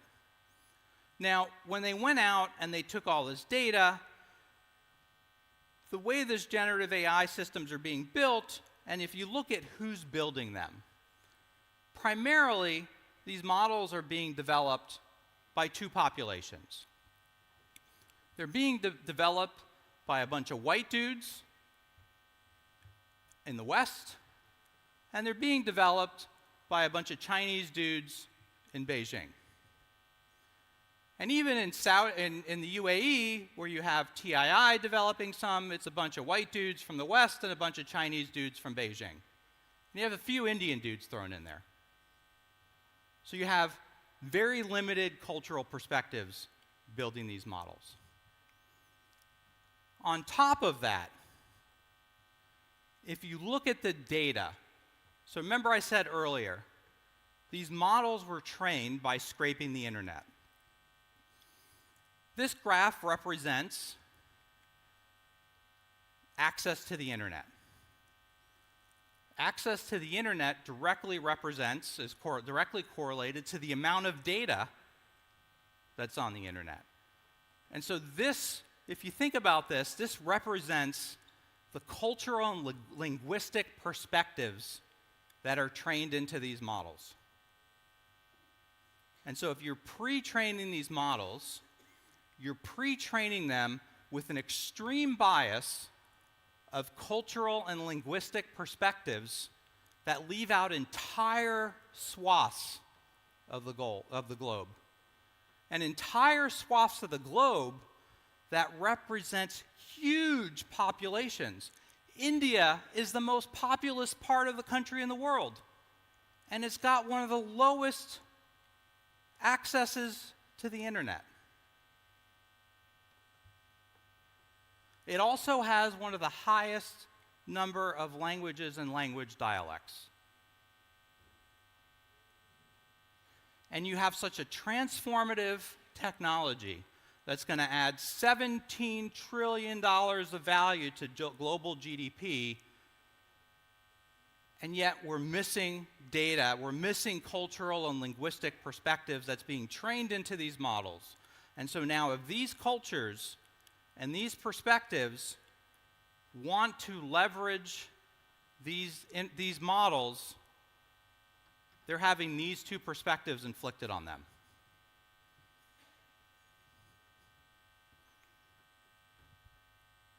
And so what's going to happen is that the perspectives of Beijing and the West are going to be thrown at the rest of the world. And so you have places like the EU that are trying to do good. They're trying to put AI regulations in place. And when the conversations about the EU Act went in place, we being experts that were engaged, got the EU to focus on outcomes. How is AI going to be used? And then generative AI, ChatGPT got thrown in the mix, and the EU said, we have to do something about this. And at the last minute, they threw in generative AI into pre-trained models in there, and they said, we're going to regulate these things, and we're going to just throw them in there. And for those, they threw out the whole conversation about outcomes, and now they're regulating these pre-trained models that they have a really loose definition of, that they have, basically it's defined by how much compute. And the amount of compute is so low that there's lots of other AI systems that are pre-trained that fall into that category, and they're talking about regulating bias in those models. And so now we're looking at, whoops, sorry, wrong way, forgot how to use this. Now we're looking at training these two perspectives into all sorts of models. And so what this is leading to, if we look back in time and we talk about colonialism, what was colonialism? Colonialism of the 1700s and the 1800s was inflicting technology. Technology at that time was ships and cannons. It was using technology to inflict language and religion on the rest of the world. What are we doing today with AI?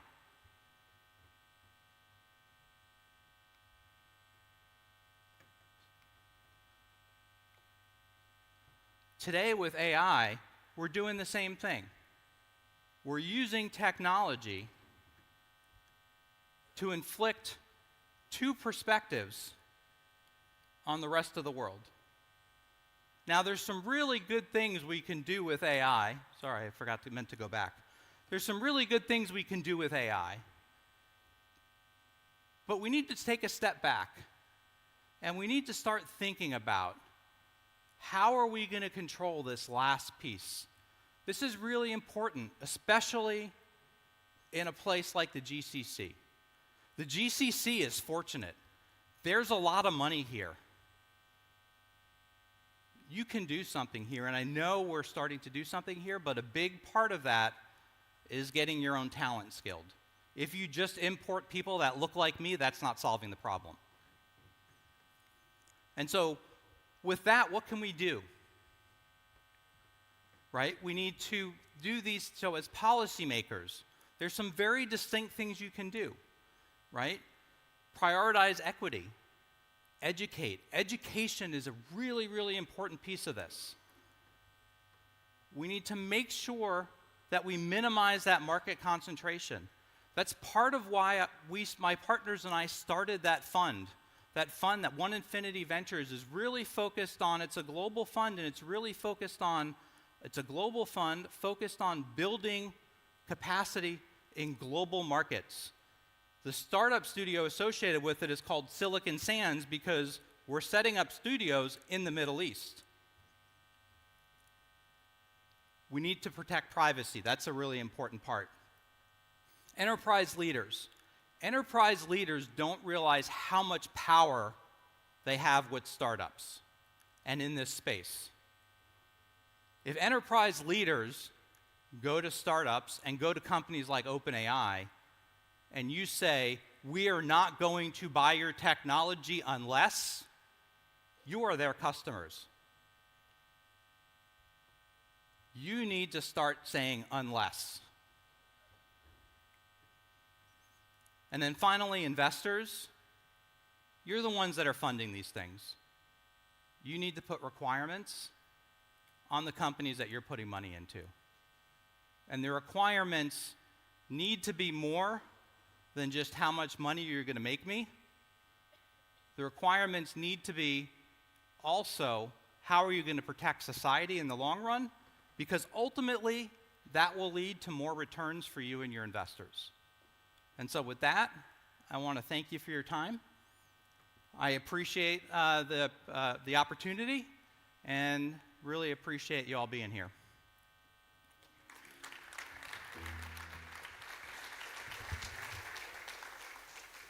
Thank you so much for that insightful speech. Truly, I think I speak on behalf of all of us when I can't think of a better way to end this incredible forum today. Once again, I'd like to invite Ms. Sarij Al-Ghanem to the stage to present you with an award on behalf of American International University. Please join me in thanking him once again.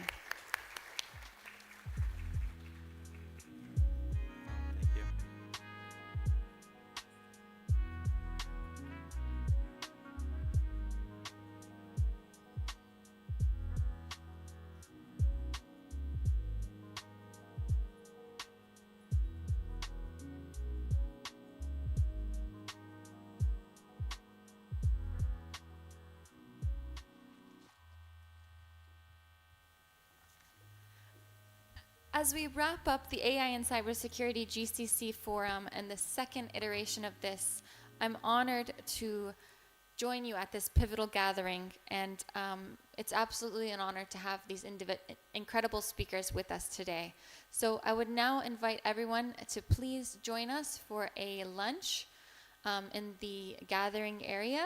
And I encourage you all to take this opportunity to have networking discussions and make connections with some of these incredible minds. So thank you once again.